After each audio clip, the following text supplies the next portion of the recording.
Hello, everyone. Welcome. It's Dropped Frames with the three of us. Zeke, I heard some stories. I do this thing where I just spy on you guys for like 5 seconds, and I am muted, and all I heard was, yeah, he rolls around in his shit, and it's really just a pain in the ass. And then I muted again very quickly. So I hope whatever's going on over there is okay. Yeah. Yeah, no, it's fine. We just have a very anxious and separation anxiety filled dog. Oh. And we have two dogs. They're brother and sister. And one is just a treat. She's obedient. She obeys. She goes in her kennel. She loves it. She lays down. She's fine. Okay. And the other one can't have anything in his kennel or he will tear it up. Like he will rip it to shreds. Like we put his kennel next to like a window and he managed to reach his head out the window or towards the window and like tear up all the blinds. Like he just tore them to shreds. So impressive. We had to get, we got kennels for him and he took 5 times before he actually bent the metal wiring bars of the kennel and broke out. Was it chicken wire? What the fuck? Like no. It took me like a little bit to like bend it back into shape a few times, but he eventually broke out. So we had to get new kennels and we had to get the like escape proof, breakout proof kennels with like the thick square or rectangular bars that you can't bend. That's in defiance to that, since he can't break out, instead he just shits in the kennel and then rolls in it. Hell yeah. As an act of defiance. So what's the dog's name? Trick. Fight the power, Trick. Keep it up. Yeah. He is. He hates it. He hates it so much. Yeah. His sister just lays down and she's like, I'm peaceful. I'm a good dog. And then he's like, I will not be caged. I will not be contained. I will say, your wife was next door doing. Why was she mowing Gassie's lawn, by the way? Can we talk about that for 5 seconds? I'm heading over there after this show. I'm heading over there to like help them finish up their move. Anyways, Ollie saw her, my dog saw her, and decided that he was going to escape the backyard. So he did. Yeah, so very nice. I kept calling for him in the backyard, and then my phone went off, and it's like, there's someone at your door. And I walked over and he was sitting there at my door just waiting for me to let him in. So I got to figure that out. Yeah, I got to figure that out. My lady's got away. She got away with animals. I guess. Yeah, I guess. Co, you're hot off of vacation for the beach. You look like you got a little tan. I did. I got a little sun and I am exhausted. I'll probably be just hanging out pretty quietly during the show, chilling. Okay. It was a trip. Yeah, glad to hear it. But had a great time. Little R&R is all we needed. It's always needed. Yeah. Well, I tweeted it, but people are getting fired in the game industry, so I sent out the Rami signal, and he answered. I don't know why that whenever Rami's on this show, it's because people are getting fired. But Rami, welcome. Welcome once again. I like, what is this like professor get up that you've got going on? I needed a good outfit for today. Long story. Not a particularly interesting story. Okay. All right. Well, Professor Rami, thank you for being here. We appreciate Professor Rami, yeah. I feel like at this point you're just calling me in as like a vulture. It's like shit's gone wrong in the industry. We're bringing out Rami. Well, I don't know if it would bringing be in local game dev scab Rami Ismail. Rami, where's the cheap AI dev these days? Take it away. God, fuck. No. No. Oh my God. It's Hi, Rami. Hi. How are you all? It's so nice to see you. It's glad to be back. Zeke, your beard is phenomenal today. I was about to say the same thing about you. Like your beard and your hair, man. You look like that professor that's like, oh, he's a tough professor, but he'll teach you some life lessons. He'll leave you with stuff you think about forever. That's Professor Ismail. You'll love him. Aww. It's not your fault, Zeke. That's what I was gonna say. It's not your fault. Don't you say that to me, Co. Don't you say that to me, Co.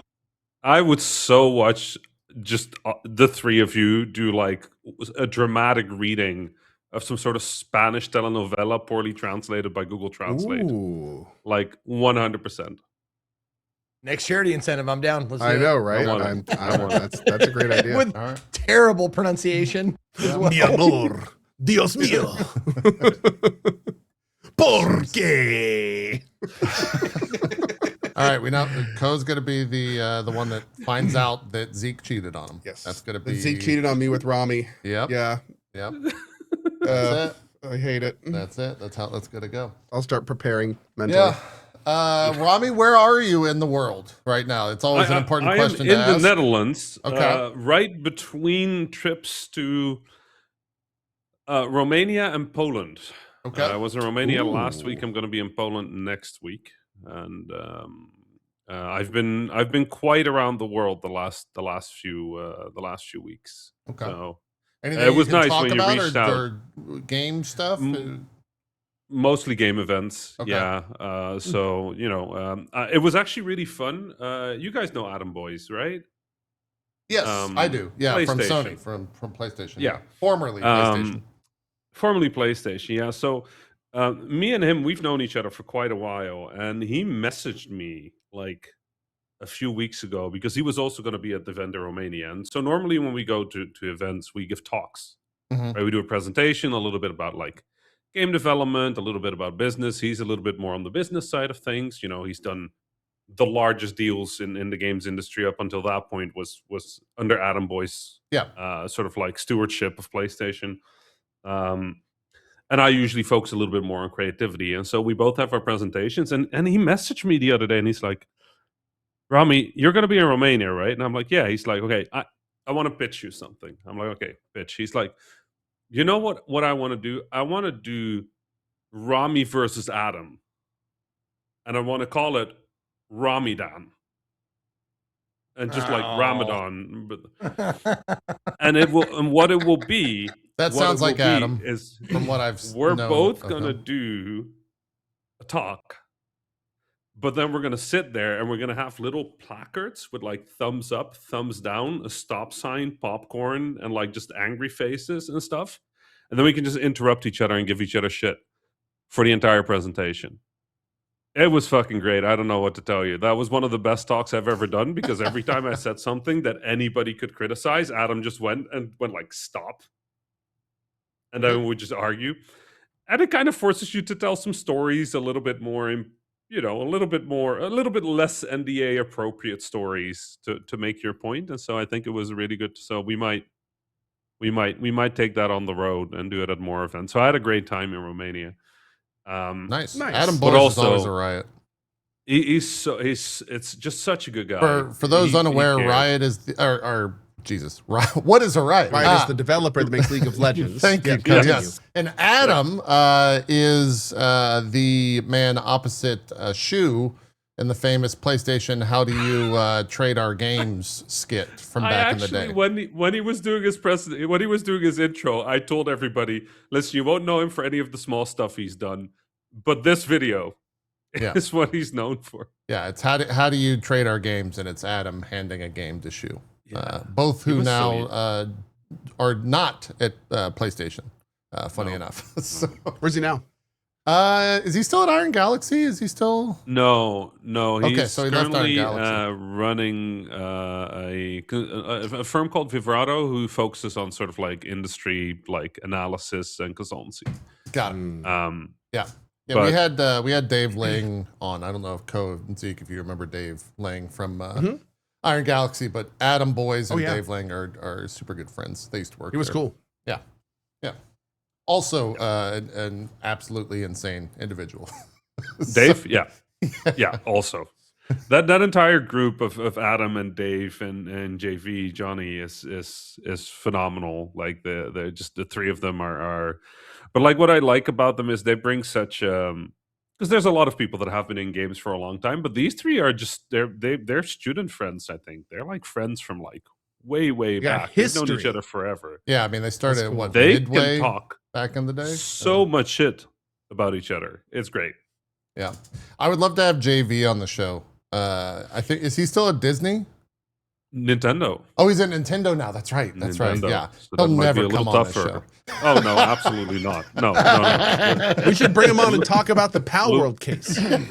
Luigi will 100% snipe in. That's not what we want. We don't want Yep, 100%. 100%. We got to wait till he gets in another company before he comes on. that. Yeah. So Danger what's the zone biggest right now. what's the biggest point of contention where you butt heads with Adam? Like what's the topic? Actually, it was about doing your homework. Adam comes from a time in the industry where if you were going to pitch a game and you're going to try to get funding, you would research the person on the other side, because Right. you would assume that they were competent, that they knew what they were doing. There weren't that many Sure. of them. I come from a time in the industry, and I live in a time in the industry where there's 300 publishers and 97% of them are incompetent assholes, right? And so they just have money, and developers need money. So I always tell developers, do not do the research. There's an online spreadsheet that's free that has all of them on there, and just blast it.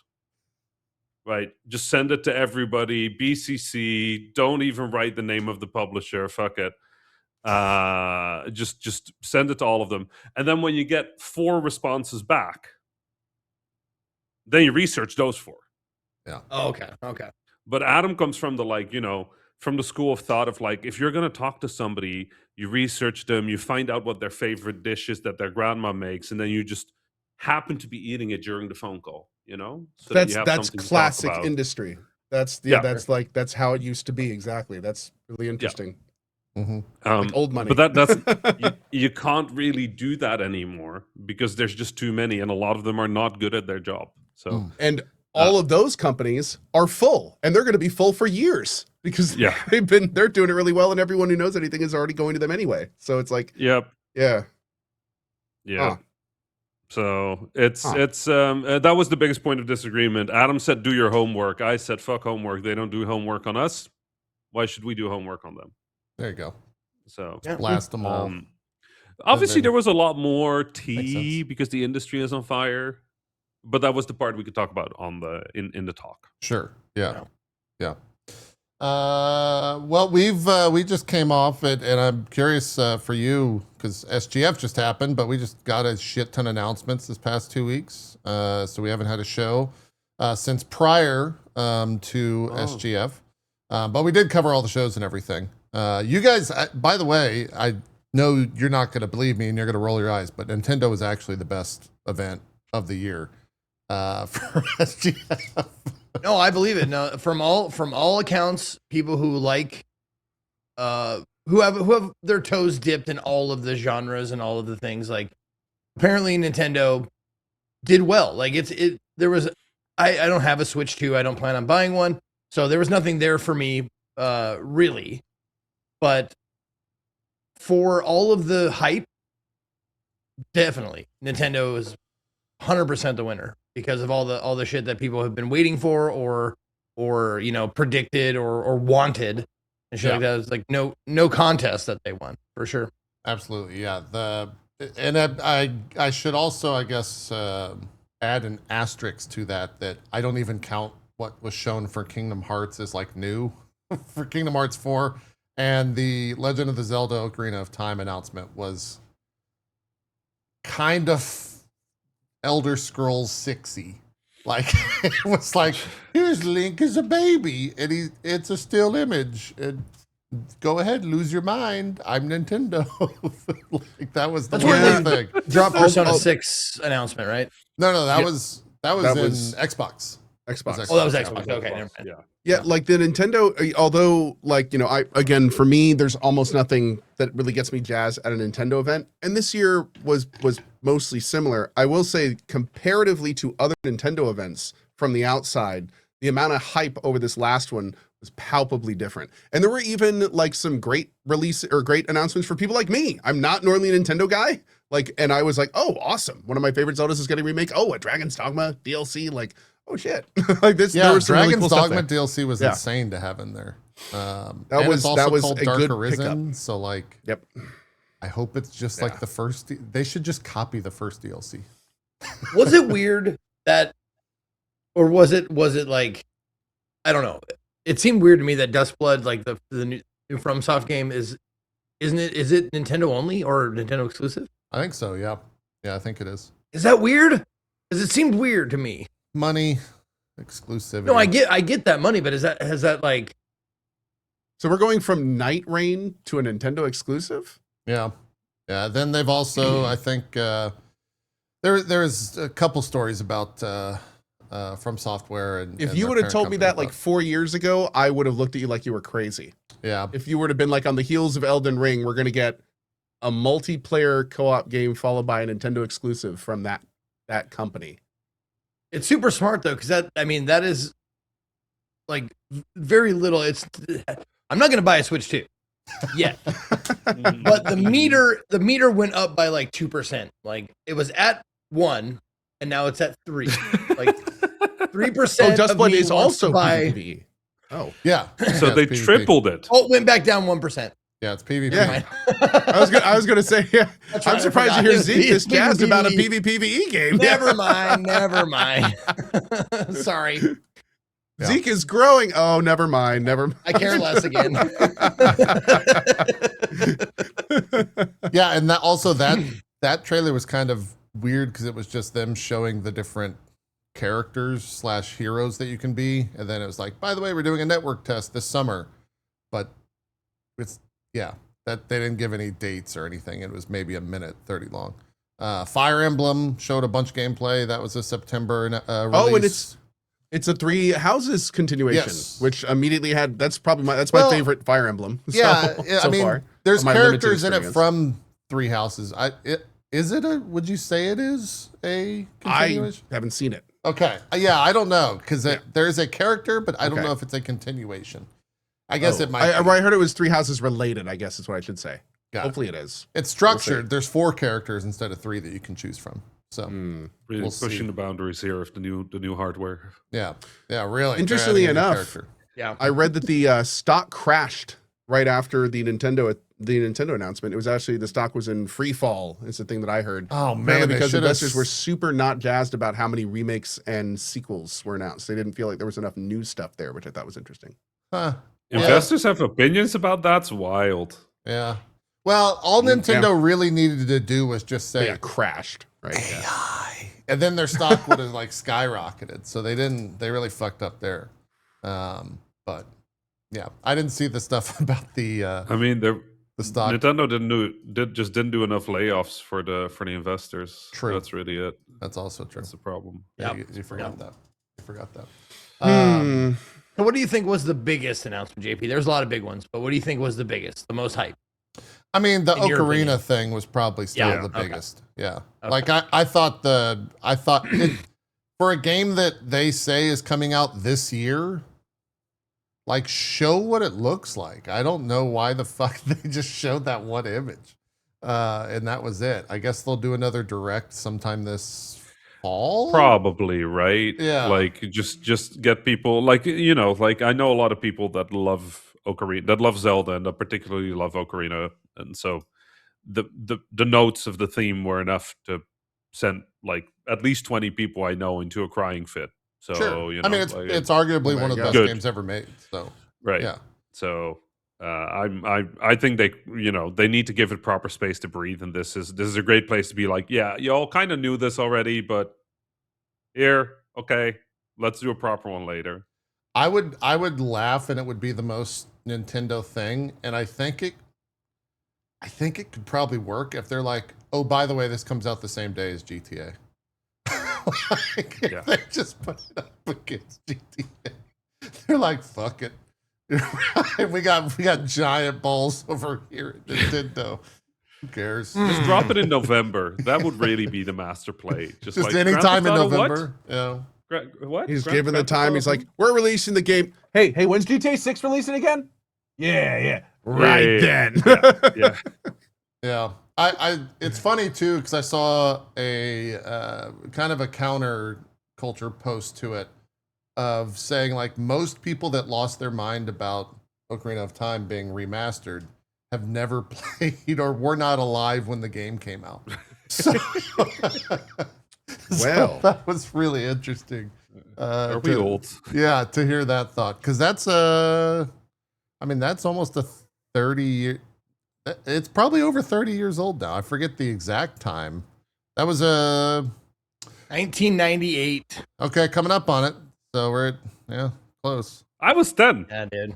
Yeah, I mean it. Yeah, it's arguably still one of the best games of all time. So yeah, I get You why were people are 10? hyped about it. I was 10. I didn't think I was that much older than you. I was 18. Basically the same age. Basically. Yeah. Basically, Totally. yeah. 100%. It was a good year for games though. 98. Oh, 98 yeah. was, I think, one of the best. Very good 97, one. 98 were incredible years. Yeah, absolutely. But yeah, it was a good event. Everything else is kind of said and done, I think, around SGF. I'm trying to think if there's any other stuff that we haven't talked about as a group that was shown post Sunday. The Fable footage came out, or they put out some Fable footage, I should say. Yeah, you should. It's like 30 minutes of, hey, we're gonna oversell Fable, kind of like they did in the previous Fable, funny enough, and we have 1,000 characters and there's no AI voice in our game at all. We had 100 voice actors come out and voice all these characters, and by the way, you can buy every building and date every individual and hire every individual in the game and fire every individual in the game, and they're shooting for the moon with it, with the new Fable, and if they can deliver on that, I think it's going to be awesome. It looks really, really cool, but it definitely sounds a lot like the old Fable, where it was Peter Molyneux, right, back in the day, who came out there and he said all these grandiose things, and some of those were true. Some of them were true. Yeah, some of them were true. That's the nicest way we could say. Yeah. So we'll see. You should definitely check that video out, though, Co, if you haven't. It'll get you hyped for Fable. It looks really good. It was like, wasn't it like a weird tone shift? Because I remember watching it and going like, oh shit, this is Fable? It seems dark and serious to be Fable. Yeah, I think that might just be the tone of those trailers, because in the gameplay, it was very much like Fable. Okay. Yeah. And to bring up your point, Zeke, I think you said something along these lines of asking if it's like binary and the morality. Yeah. And they talk about that kind of at length, where you're given kind of two choices on, you're almost given a binary choice, but they do talk about how it will it's not binary, it's more gray throughout the game. So I don't know what that means in terms of, they didn't really show that. It still kind of looked like, hey, you can fire this person, or you can hire this person, or you can give that person money, or you can shoot that person. I feel like they're really getting a power fantasy from the games industry here. Just, Yes. Yeah. Very, very, very. Well, the game is about robots. Art imitates life. Yeah, coming into. You always put what you know into the game. That's exactly. Shit. Yeah. Why all Stephen King books take place in Maine? It's a dark statement. Yeah, and then I think that was it. I watched it's not super related to games really at all, but I watched the Apple WWDC event on Tuesday or maybe that was Monday, for an hour, and I got my first DMCA strike on Twitch. Damn. Whoa. It took 15 years. But I finally got one. Like legit strike. Like a legit strike from a proper legal team and everything. And I had to go to DMCA school, which was 5 minutes of me reading about DMCA on the Twitch thing and then taking a quiz. And now the strike's removed. Nice. So Oh, okay. yeah. Okay. Yeah. That's It's all nice. good. I still got 3 strikes. I'm back on board. I'm back on board. Yeah, don't watch What Apple is stuff. that? I didn't hear about it. What is it? It's like an annual, it's a developers conference that Apple does. Okay. And they were talking about their new OS. And apparently if you restream that, Apple doesn't want anyone restreaming that. They want it all on. Do they charge to watch that online? Is that why? No, it was streaming for free on YouTube. They just don't want people to restream it. Oh, Yeah, it's Okay. very archaic. Yeah, I didn't really like jump into it. Seems but short-sighted. I just rolled my eyes and took the little quiz. took the L, Yeah, as they say. yeah. I wasn't live or anything, so it wasn't I think if I was live, it would have been a proper like ban on the channel for 24 hours. But Yep. because I wasn't live, they just issue the strike. It's not a live DMCA takedown at that point. Wow. So it's kind of I, strange. Apple is a weird one. I remember back in 2014. This is old enough that I can tell this story, I think. Um, The NDA is expired. Don't get me banned bro. again, Rami. Jeez. Probably. Probably. Let's see what happens. You know, it's not my channel. Let's roll the no, dice. Yep. There you go. No Yeah. consequences coming my way, so let's go. Oh my god. I remember in 2014, Ridiculous Fishing was up for the Apple Design Award or the Apple Game of the Year. I forgot which one it was, but Yeah. we were up for some sort of award with Ridiculous Fishing. And WWDC was at the same time as the Game Developers Conference, but it was in a different city. I don't remember how it worked, but it was in a different place. We were in one place, and then the awards were in another place, perhaps New York. I don't remember. Mhm. Anyway, they called us and they said, "Hey, just to let you know, you're nominated for the Apple Design Award or the whatever award, and you should send a representative to the award show." And so I went, okay, but it is literally the biggest week of the year for us at the Game Developers Conference. So did we win? They're like, we can't tell you that. And I'm like, okay, but I can't justify sending somebody who spent several $1,000s at being at GDC, spend another few $100s to fly them to the other side of the United States of America, to then be a day in a city on the other side of the country where they have to get a hotel, to then go, did we win, and then have to fly back. So did we win? They're like, you should send a representative. I'm like, the Arab came out. I'm like, ya habibi, luister. Listen. Come on. Did we win or did we not? Like, are we sending the main guys or are we sending like somebody who's just nearby? And they're like, you should send a representative. And I'm like, do you know who won? They're like, yes. I'm like, did we win? They're like, we can't tell you that. I'm like, oh, for fuck's sake. So we send our programmer, Zach. And I called Zach and I was like, listen, Zach, here's the deal.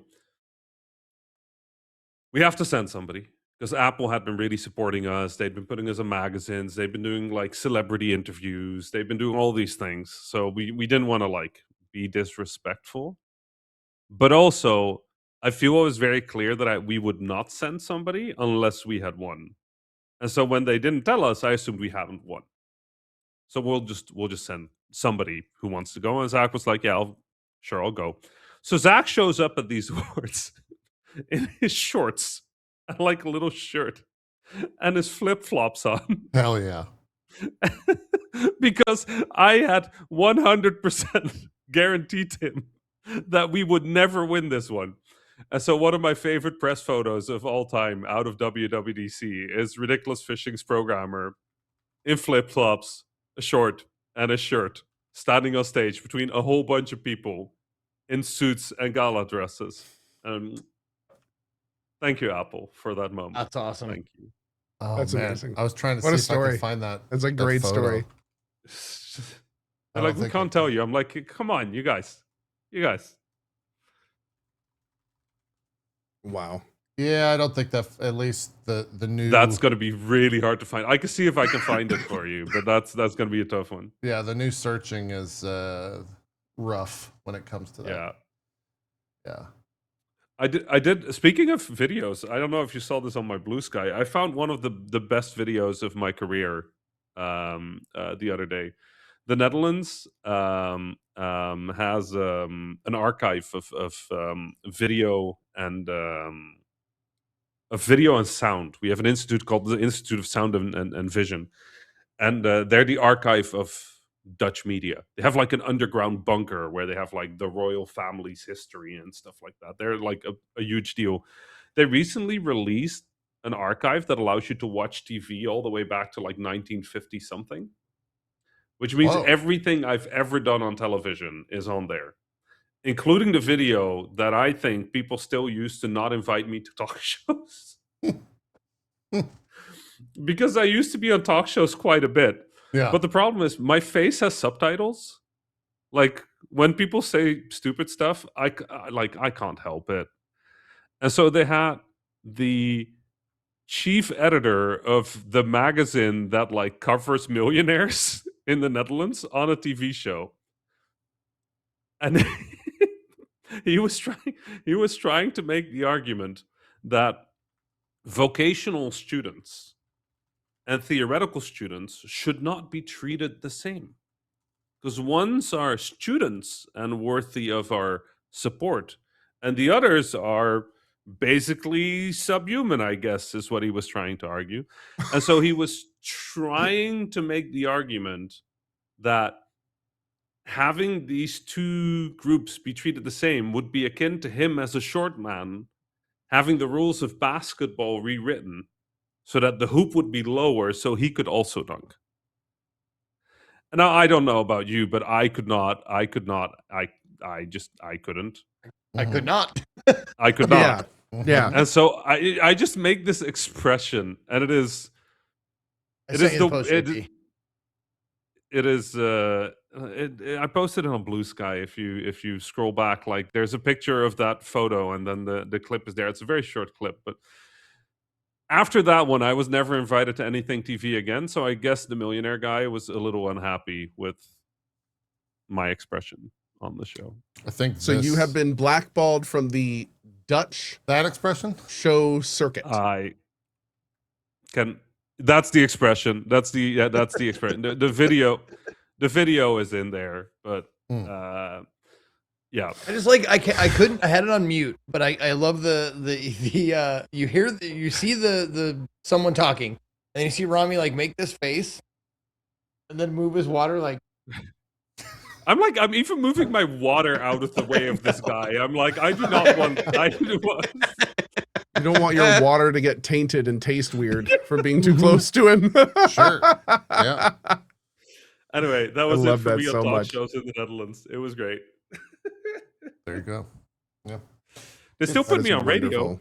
I guess it's my face. It's got to just be your the face. Yep, there you go. Yep. Yeah. Makes sense.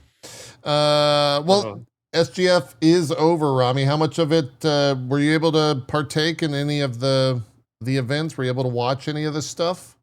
Yeah, I watched most of it. I thought it was a good SGF. It was not the best SGF, but given the state of things, it was genuinely like I think we put on a good show as an industry in terms of like there's stuff happening. We're trying our best. We're still here. Mm-hmm. Obviously, a little bit of a sore time for me with the end of Destiny. Right. Hurts my heart. Hurts my heart a lot. Gotta not gonna lie about that one, but no, there was a lot. I think there was a lot to be excited about. I think for me, there were a few things I expected, like Final Fantasy VII coming up. Like, yeah, hell yeah! Like I'm so super in for the end of that trilogy. Like I've been waiting for the end of it. I know my mom is super excited to play it, so like I'm 100% on board for that. Did not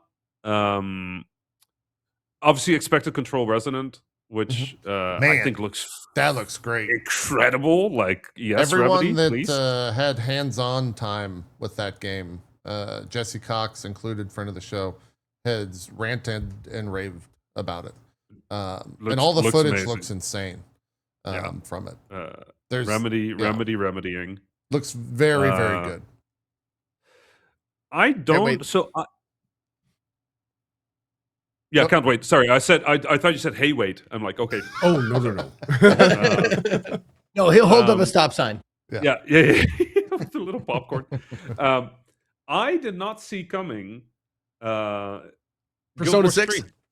I'm sorry. No, that one I did see coming. I did not see Guild Wars 3 coming. I don't know why. I don't know if there was rumblings. I don't know if anybody had heard about it. Maybe I'm just not looking in that direction, but I didn't see it coming. I'm actually kind of excited about it. Like, I need something that is not Destiny to Yeah. take my Destiny spot, and so I mean, the announcement got me playing Guild Wars 2 for some reason. yeah, So, yeah, I've been messing around in Guild Wars 2 the past week. The Guild Wars 3 announcement is extremely exciting. Have you heard about what the dev came out and said afterwards in an interview? He's done a lot, so it's what are you referencing specifically? The one that really caught my eye is that he basically, and this is a very much paraphrasing, but he basically said along the lines of, he doesn't feel like that a regular MMO is what people want, and that they are going to innovate, even if it's to the point where the product is essentially a failure. Like he was basically saying, like, we're just going to try a bunch of new things, and and we don't really, we want to innovate. Like, underline bold, we want to innovate. And the only thing about that, that like, normally I love hearing that, right? I like companies taking risks. I like that stuff, but it's like, we haven't had a good Guild Wars 2 type game for like a decade, man. Can we just not innovate and just make good ones? Like let's just make good implementation. We don't need innovation, just good implementation. Yeah. Like I feel like we're teething for that. Like I feel like a lot of old school MMO fans, it's not that we want something new. It's that or not that we want something new mechanically. We want something new. What would be the content novelty wise? Yeah, we just want something that's in this day and age of what we loved in the past. Yeah, we don't necessarily want you to take that, mold it into something different, and then now I do understand he's saying that for the new audiences. Like you need to innovate, right? We need to have new audiences, but I'm very interested to see where they're going to draw that line. And one of my last big MMOs was Guild Wars 2. Like, I was one of my server's first commanders, had one of my server's first sunrises, led Carnage, my namesake in it. Like, I loved it. So I also started as an MMO streamer. So Guild Wars 3, man, like I'm going to be fiending for information on that game. I want to know what this is going to look like. Yeah. I'm curious because like, I do think there needs to be space for innovation, but mostly not because it needs to be different, but because there's so much stuff that was built in the old MMOs that was built because we couldn't do better. Yeah, that was just the best we could do, right? The hardware couldn't do better. The internet couldn't do. Like Guild Wars is not from a few years ago. That's from a different era of computing and networking and like the amount of stuff. The first one's like multiple eras. Oh yeah. It was like one of the first online social games. It kind of bridged that gap between old school MMOs and current day MMO light, if you want to call them that, like Destiny style games. Like Guild Wars 1 was one of the first of that franchise, that whole series of things. Mm-hmm. So that was one of the most exciting ones for me, where I was like, oh, what? Because I genuinely did not know what I was looking at. Normally, I kind of know, what's going to be in there. Like I have my birds throughout the industry, sort of like letting me know kind of what what fucking to expect Game of Thrones villain. My little spiders 100%. my sparrows the web. Well, I normally kind of know what is coming. This one just 100% went past me. Did not catch anything, not even a rumble anywhere about that one. And then the one that I am personally very excited about is, it's Ueda, like Jan Atlas. Like feed it to me. Like I want it. Yeah, sorry, I laughed because the first time I saw that game, I said genitals. The fucking logo. How have you not been striked more? The logo looks like it says genitals. Oh God! What was the game that I played where like literally most of the chat for the entire time I played the game was people coming in and misreading the name? Oh, Drova Foreskin. The amount of people that came in that were like, what? "Why is this guy playing a game called Drova Foreskin?" Oh, Forsaken. Oh. Okay. No, literally, I don't know what was in the water. Like every fifth comment during those streams was like, "What is this game called? Like, what is going on?" Read it again. Oh. That being said, no. I am also excited for that, Rami. That game looks absolutely wild. That's like you're excited about Ueda's genitals. Yes, that's like the mech, the big robot genitals, the big mech robot, big robots. I mean, look, if you look at it, like, come on, like, what are we talking about here? That looks like when you first see it, you go, genital? Oh, Jen Atlas. No, you don't. What do you mean? Come on, man. Look, it says Jen at, and then if you swap If you swap the L and the A, you're there. It's like Yeah, if we you just- said it with like a really thick accent. Oh, you know those genitals. You know, gotta hide your genitals. It has nothing to do with reading it correctly. It's the first No, glance of clearly like not, because you're not reading it correctly. genitals. Oh, Gen No. Atlas. Genitals. And meanwhile, like I'm over here like telling people, no, you did not misread it. I am playing a game called Anime Fart Simulator. Well, there you go. Like that is not. You are not misreading that. That is the actual title of the game that I am playing today. yeah, yeah. Uh, It does look cool though. I want to know like what the second to second, like what are we doing? Minute to minute, second to second. Are we just building massive robots? Like, or is it? I don't know. Are we escorting I don't these know. things? It looks cool I think though. a lot of my I think one of the reasons I like Ueda's work always is I think in the conversation I had a conversation with him once on a stage, like a fireside chat, where they get one developer to interview another one. Mhm. And I think I asked him why his games always feel so him, right? Why there's nobody else that makes games like Ueda. And he said, and I remember this because it sounds really like, floaty, but he said, most games are about lines, right? Going from A to B, getting your number from here to there, shooting a bullet from there to there, and making sure that the line hits. And he says, I like to make games about points, like where two hands touch, or where you have like this connection with this thing. And I just listened to him like, you know what? I don't know if this is full of shit, but I believe him. Right? Like I believe that when he's making games, that's the thing he's looking for. He's looking for like the point of connection. And I'm watching this, and it's the same thing, right? The head sort of like connecting with like it's the point of connection that matters to him. Mhm. And I think it was the first time I started thinking about games at that level, like the level of a creative director. I think up until that point, I was a programmer, maybe a designer, but not a creative director. And then after that, I tried to become a creative director because I wanted to think about games in such a way that people would recognize mine. And so every time I see a game of his, I just want to see if that's still there, right? If that's still his mission, if he's still chasing this one little truth that for him is so important. And it looks like it. Like my gut feeling is, yeah, no, he's still doing it. It's still about connect. Like this is not about a line. This is about the point these two things hit. Mm. So I'm into it. I want to see. I want to play the whole thing. Yeah. I'm just glad people are still giving him money. Right? Like those Yeah. the devs like that need to, always be given the monies to make things. It's Epic supporting it, right?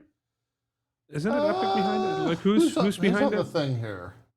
Who's on the docket? Yeah, it's got to be Epic. Epic or PlayStation. PlayStation might just be it's Epic marketing. and Play- But yeah, no, like So wait a second. for though. how Yeah, Yeah. it does say Epic Games, but how does that work with multiple platform releases? I guess since it's by Epic, it will come out on Epic and PS5 at the same time. Yeah, or Epic is literally just publishing. That's also possible, right? That they're just publishing it and it will come out on everything. That's equally likely. You can give Epic all the shit, but like in terms of like backing weird cool shit that everybody seems to not love, on they're Steam. pretty good at that. yep, true. That is true. I mean, they backed the game called Genitals, so that's as weird as you get. Jesus Christ. It's as weird as you get. So, Wow. yeah. What else, Rami? Was there anything else that surprised you, shocked you? I know the Guild Wars stuff was definitely that. Funny enough, there was this image that I think I saw Keeley like tweeting this out, but that was actually the second most wish listed game from that. Oh, wow. Through the week of June 1st through June the 11th. These are kind of the. Let me see if I can make this bigger. so you can- Dude, I will I say- was not surprised or not expecting to see 1666 as high as it was. That was really impressive. Yes. Yeah. The demo probably Uh, helped with that or whatever. I don't even know if it's a demo, but yeah. Yeah. The 30-minute thing. 1666 was funny because as a Dutch person, seeing Amsterdam in any video game makes you go, "Wait, what?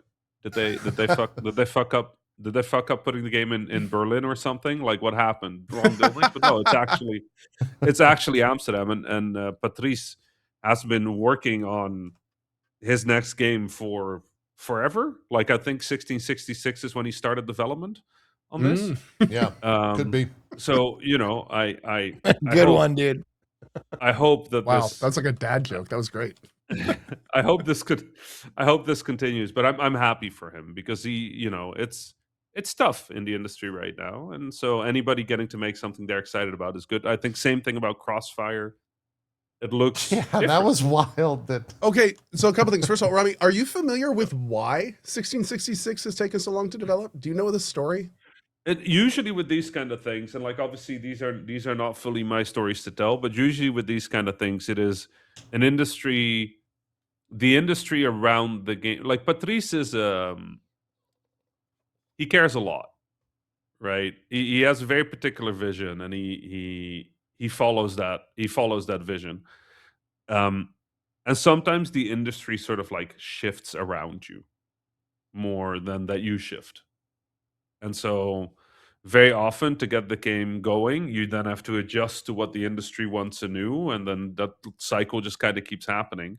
Because if you're trying to make something that is new, that is different, that is not easy to explain, that executives don't get on the first try.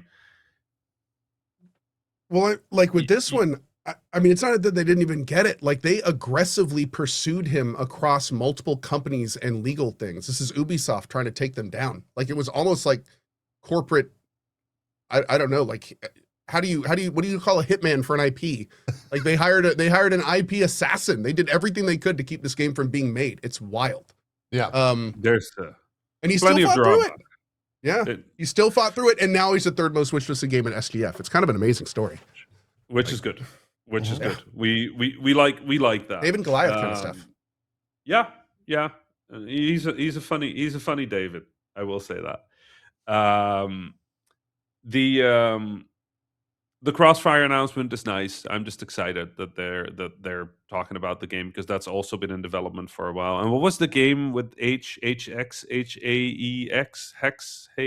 Haex. Yeah, I don't know how you say Oh it. yeah, Haex. Yeah, or however you say it. Haex. That game looked wild. It looked cool.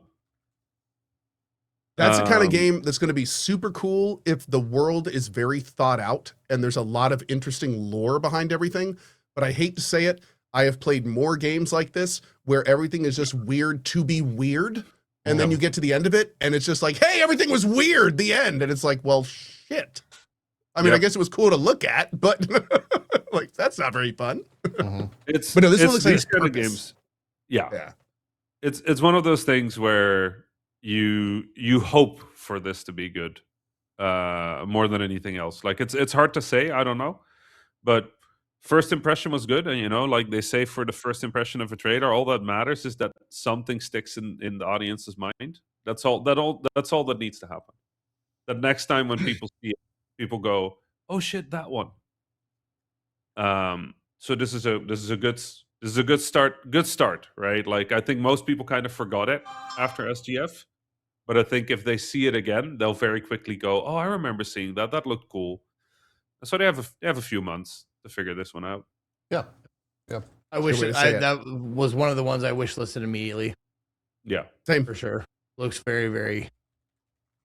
I mean, it looks like it's got a little taste of like Remedy in it, Oh yeah. that kind of control-ish SCP shit, which I'm very much into.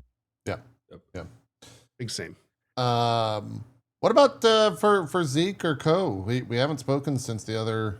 I guess since the events have ended and we didn't do like a big wrap up. But for you guys, anything large that we haven't talked about that you guys are super ecstatic for? I went in really hoping for a Clockwork Revolution date, and we got pretty much as close as we're going to get for that. So I have to say, man, that game is shaping up to be something so special. I think it's going to be a lot bigger than people are expecting, and it's got a vibe and a flavor all of its own.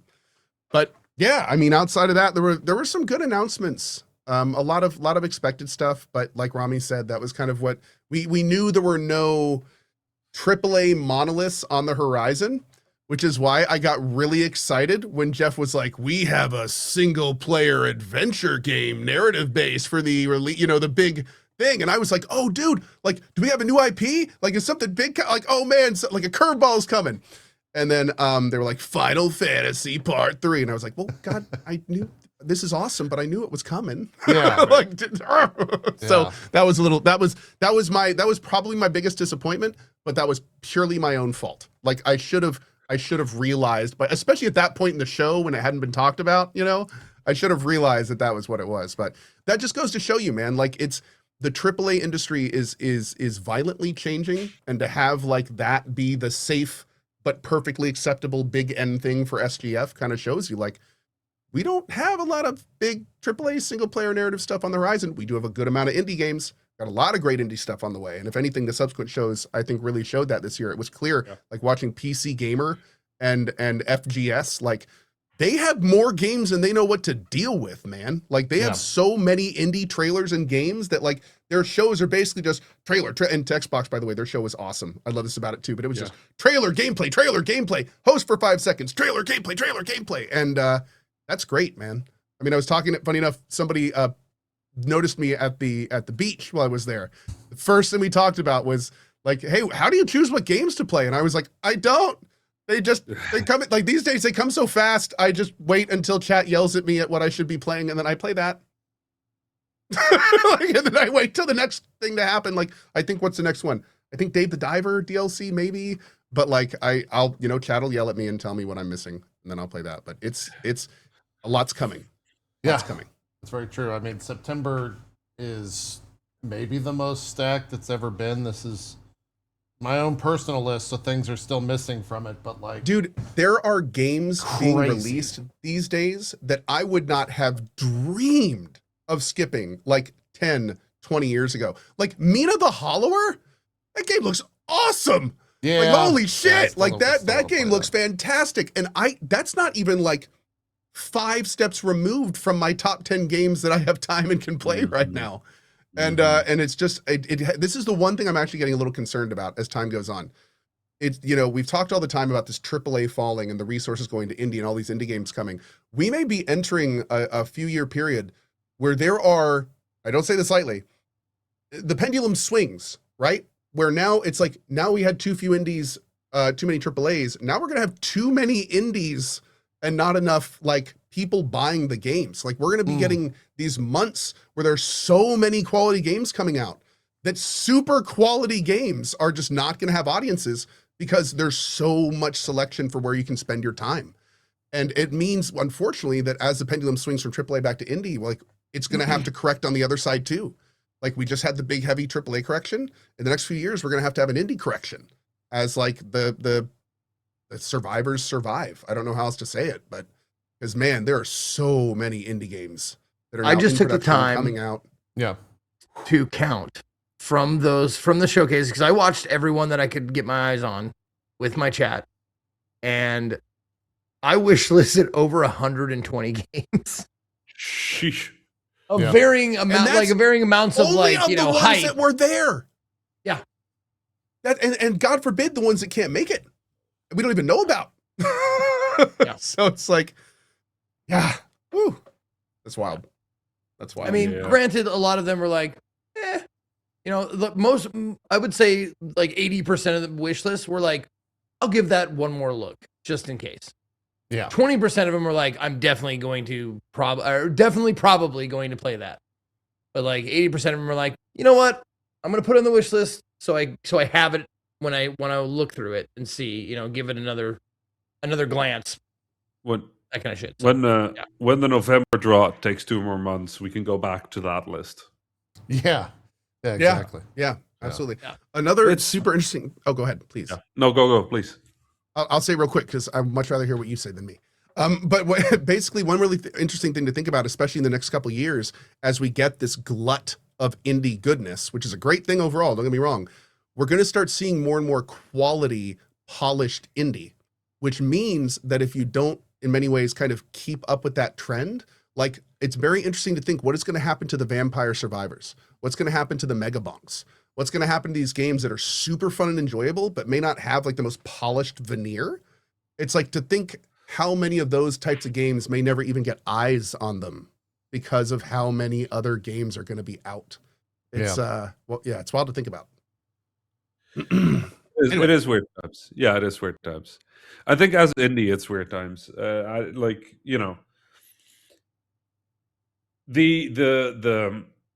the thing that has pleasantly surprised me over the last few years is just the resilience of the industry, right? Like we've been through every possible disaster that you can imagine, and we're still putting out good shit. Come on, like it's crazy that we're doing this. If you're reading the news on our site, like SGF was just more layoffs. Yeah. Like it was a devastating show. Oh, it's very doomed. Yeah.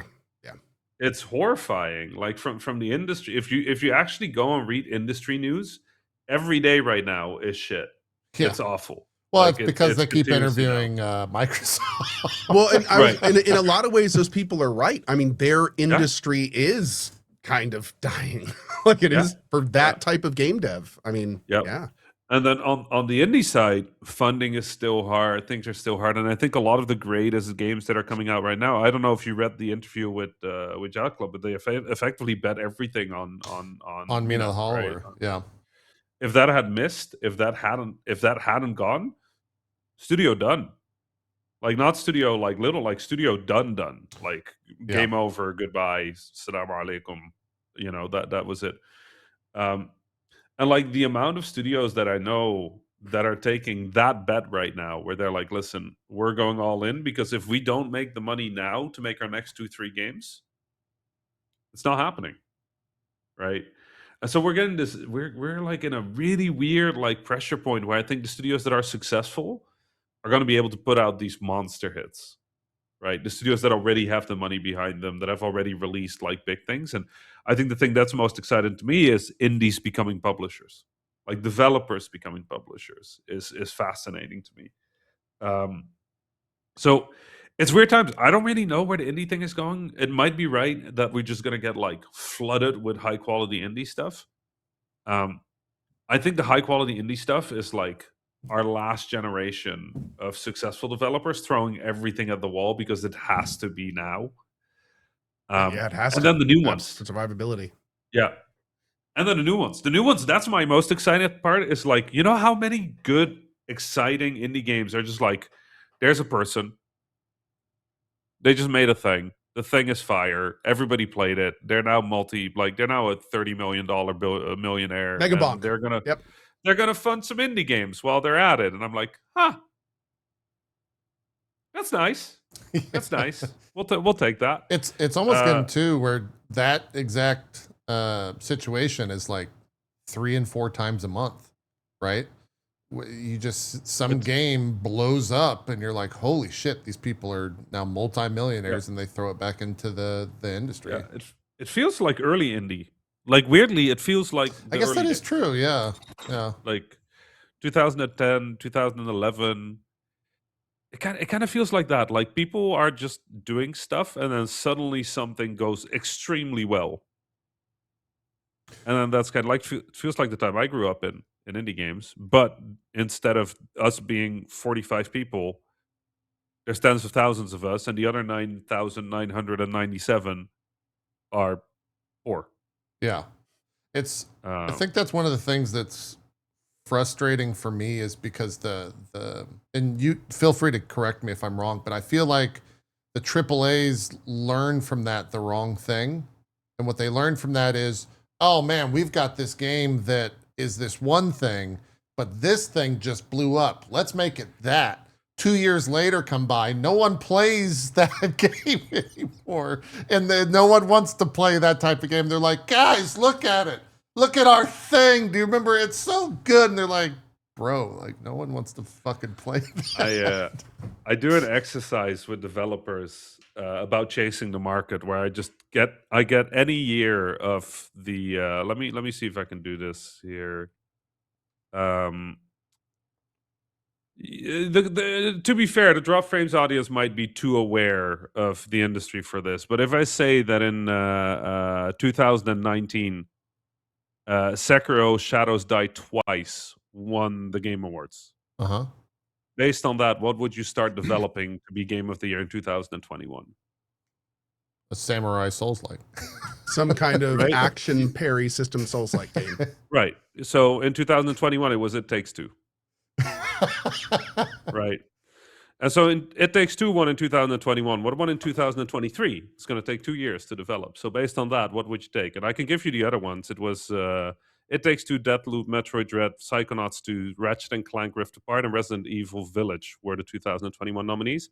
So what won in 2023? Now I'm thinking back to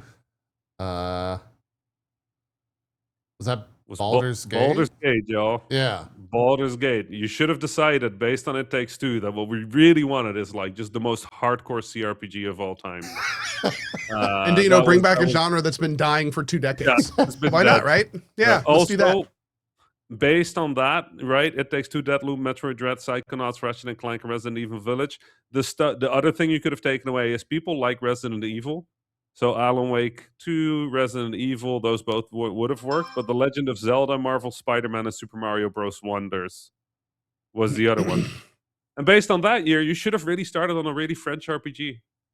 Yeah. Yeah. Because if you develop really that for 2 French years, RPG. just Super the Frenchest RPG in the history of mankind. Super That's what French. Yeah. The Like the whole franciest. chasing the market makes no sense. It's just you got to make a thing you believe in, Yeah. and then just test it. Test it with people. Have people play it. Get people on the bus and It's- see what they like.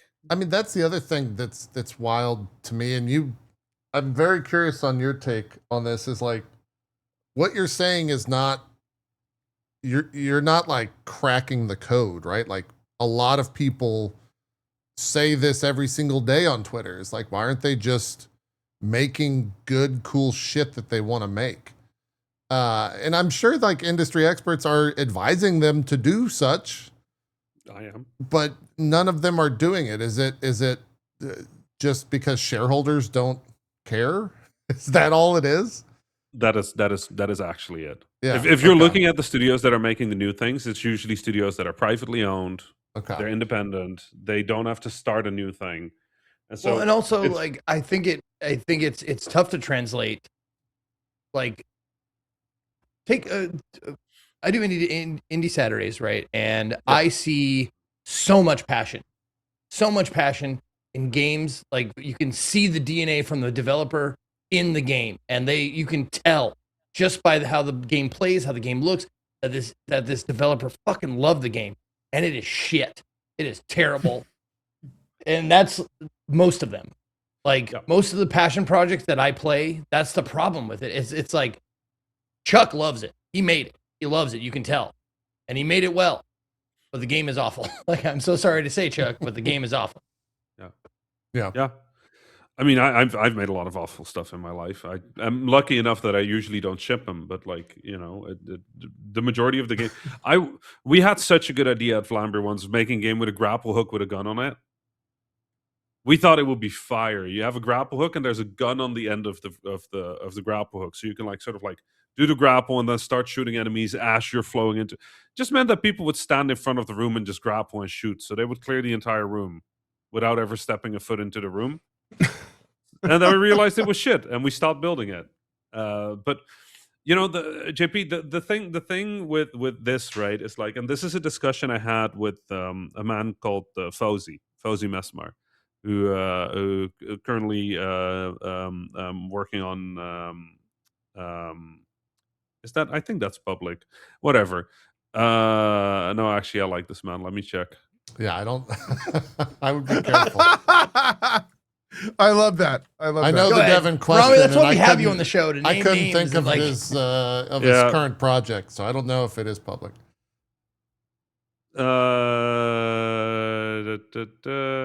Yeah, no, Beyond Good and Evil 2. Okay. It is public. He's working Ah. on Beyond Good and Evil. Wow, that's a Fre- project. That is a project, right? Fauzi is one of the best people I know in this industry in terms of understanding sort of the creative part of game development, right? And so I had a discussion with him the other day on sort of like what this tension is that is in the industry, the same tension that you describe, JP. And I think we sort of like came to the conclusion that the answer is taste. It's taste, right? Like the people that you want in charge of your game development are people with taste, and it doesn't matter whether you agree with their taste or whether it's good taste or bad taste, but just that they have a taste. You know, I might like one food and you might hate it, right? But like, you don't want a chef who just doesn't care. Yeah. Right. You want somebody to cook for you who cares. And That's then I board could eat and members go of like, most AAA gaming companies. that's the poison exactly in the system. problem. Yeah. Yep. Right. Yep. There is Exactly. no Yep. taste. There is There's zero no taste taste. involved in that entire Or even worse, process. they don't even care about the taste. It's not that they can't Right. taste; they just don't care. It's an active denial of like, oh, I don't care. It's just the product. Yes. And so I was having this discussion as well with oh my god, somebody found a photo of Zach JP in chat at WWDC. Yeah, I said the DJP. Yeah. Here's Game of the Year. I love it. He looks like he's lost. He has no idea where He he looks is. like he wandered onto the stage. It's like, wait, is this room 101 for the talk? What's An actual That's Oh, crazy. man, dude. Game of the That Year. is at such a great WWDC story. I like that 2013. JP is eating it like, I'm not putting any WWDC stuff on my account. Like, click, yeah, seen it, bye. Oh, yeah. Rami, I need to ask you a real question. Have you already started working on your book? Yes. Good. I am, Okay, Yeah. good. Yeah. I was gonna say, every time you come on this show, and it's been a lot of times, you always bring this like trove of unique, fun stories. It's like you just never run out of them.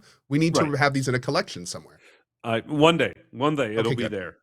Good. The other thing, and this is actually a fairly interesting thing because I had never looked at it like that, but I was talking to a scout who works in games, and for the people who don't know the sort of publishing industry, the scouts are the people that are sort of like the first encounter with the games industry. So if you're at a publisher and you're a scout, you evaluate all the games you get in, all the games that developers email. If at events you talk to developers, and you're kind of like the filter that kicks games into the system. And in Your some cases, job the is bouncer. literally just you're the bouncer, but you're basically hired for good gut feeling and taste. That's it, right? Like those are the two things that you want from a scout. You don't need a scout to be good at numbers. You don't need a scout to be a great producer. You just need a scout to go, you know what? I think this is fire. I think people will like this, right? And so the scout told me the funniest thing. They said, you know what it is though? Like from a risk perspective, me recommending a game is much more dangerous than skipping on it, right? If I skip on the Game of the Year in 2 years, I can always go, well, nobody saw that coming. But if I pick a game and it fails in 2 years, that's on me, right? And so because the system is set up the way it is easy to skip on things. So I asked the scout, what was your biggest skip? And it was basically every hit game that you could imagine, like everything, Yeah. right? Like every game that was out there is like, did you see that? And they're like, yeah. I'm like, did you didn't make an offer? And they're like, no, I, like who would have thought? I'm like, but did you like it? And they're like, yeah, I had fun with it. And that's not good enough. It's like, no, it needs to be more than we have fun with it. And so it's weird because publishers now are at the point where they're so risk averse that we basically have to finish the game before they will fund it. Like it has to be long enough. I got it. Like I felt the same way when, like, because I found Balatro on an indie day before it got big, and it was like not that long before it got big. It was like 4 days before everyone found it. Yeah. And I played it. I'm like, that's pretty good. All right, moving on. No fucking clue. No, and everybody's like, I'm playing Balatro now. I'm like, that fucking poker game I played, like it's like a video poker game. Like what's the fucking deal? I just I didn't get it. Like it was fun. Don't get me wrong. I played it for an hour or two. Yeah. But like, holy shit, you just don't. You never know. And it's also like, when you think about it, the versions of the games that scouts play are in a much worse state, Right. Than the version gray that box in comes some out. case. Yeah.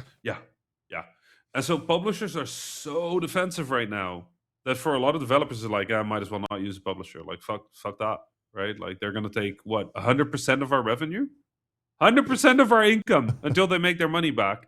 Yeah. And so if you're doing a $200,000 indie game, which to do some real, like, let's do some real numbers, right? Like average indie game right now, 500 to 700K, right?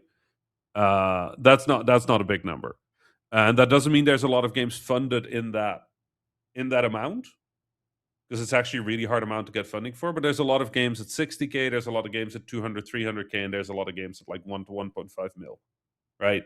The fact that I say K a mil as a poor Dutch Egyptian boy, by the way, can show you how corrupted this industry has made me when it comes to money, because it's crazy how big the numbers are that go around here, right? And so if you're a publisher and you're sitting there and you have like $1 million on a bank account, 2 million on a bank account, and we're doing 200K games, so that's 200K for development. They still need to do marketing. You still need to do localization. You still have to do QA. You have to do some play tests. You need to make sure that there's a little bit of influencer or advertiser budget, right? So you're doing a 200K game. You're going to add 200K, just the same amount in other expenses. Sometimes more, 300K, right? 250, something like that. So now the recoupable amount, the amount that you need to earn back to not be at a loss, is 400. That's not counting the Steam percentage, which is 30% on top of that, right? So now we're talking, okay, instead of 400, you need to make 500, 550K before you've earned back your money. And now you have a developer that wants to do a 200K game. You're looking at a 550K bet on that game, right? And then you have to earn your money back. Now, games nowadays do two things, and you three know exactly what the two versions are. It does fuck all, or it does all the money. Right? Yeah. That's it. There's no third combination. And 95% of them do fuck all. So all these publishers sitting there, they're looking at their checkbook. They're like, okay, we can take 3 to 5 bets a year, right? So fuck the devs, basically. Right? We're going to earn back our money. We're going to do that at 100%. So until we have earned back our 550K, the developer gets absolutely nothing, right? And so you can ship the biggest thing of the year. They take their cut on top of that, right? They earn their money back, and they take a cut, right? Before they earn their money back. Well, yeah. So what we normally do is we split it into 3 numbers. You do upfront, pre-recoup, post-recoup. Upfront is the money you get while developing the game. So that's the 200K. Yeah. Then the publisher has an additional spend of 350. That amount is the recoup. Right. Recoup means the amount of money the publisher needs to earn back before they break even. Right. And so the pre-recoup will be a percentage. And that percentage usually for new developers right now is 100%. The publisher takes 100% of the income of the game until they have made 550K. Right? And then after that, there's something called a post-recoup. And the post-recoup is a different percentage that you then split between the publisher and the developer. And that's usually nowadays somewhere between 50-50, kind of, right? But that means until you get to 550, the developer is getting nothing. But that's what I'm referring to. Like, I just wanted to make sure that we knew, like, when the publishers make their money back, they're not done taking money from the project yet. Oh, nope. No. So as a developer, you're looking for 200K to get the developer to earn 550K. And you know what I hate? And this happens a lot with publishers. They'll spend on their own marketing people. They'll have like a marketing budget of 250K, but then the marketing team is internal. So they're just using your recoup to pay their own salaries. And so they're setting the price of the thing that you're paying for, essentially, too. It's pretty scummy. I want to punch these fuckers. Yeah, like, I don't know it's pretty scummy. Like, it's disgusting. The amount of shit out there where you're just like, oh, come on. Like, really? And so, you have that. And so you release a game, even if the game does well, not amazing, but like well, the game makes $1 million in its first year. Say the game makes $1 million in its first year. Okay, 30% off, right? We all agree it's 30% on pretty much everything nowadays. So, okay, out of the million, there's 600 and something left, right? Let's say 650. Then after the 650, the publisher deal part comes out, so that's 550. So there's 100K left at this point, right? And then taxes happen. So now you're down to 70K in profit on a $1 million game that costs 200K to build. Most developers get fucked on this deal. Yeah. So, like from where we're sitting, a lot of developers are like, why would we do publishers at all if And this is the deals we're getting? Yeah. Another really unfortunate part about this is to think of the perspective of each of the agents in the chain, because you now have a middleman that has to have the projects, and the middleman being the publisher. The publisher has to pick projects that survive. And so every time they make a deal with them, it's all about what can this project do to keep our company afloat. And if other projects aren't doing as well, it's much more about, okay, we need to get as many resources out of this project as we can to keep the whole ship going. And then all of a sudden it gets into this mindset where like, well, if the ship sinks, all the games sink. So we have to like really go after these guys and get as much out of them as we can. So you have the publisher who's getting gouged by Steam. They almost always have principal investors at some point, many of them who are the same people that aren't in it for the right reasons. So they're breathing down their neck the whole time. They've got all their employees they have to pay. They've got that, like, it is depressing how little money trickles down to the people that actually make the art.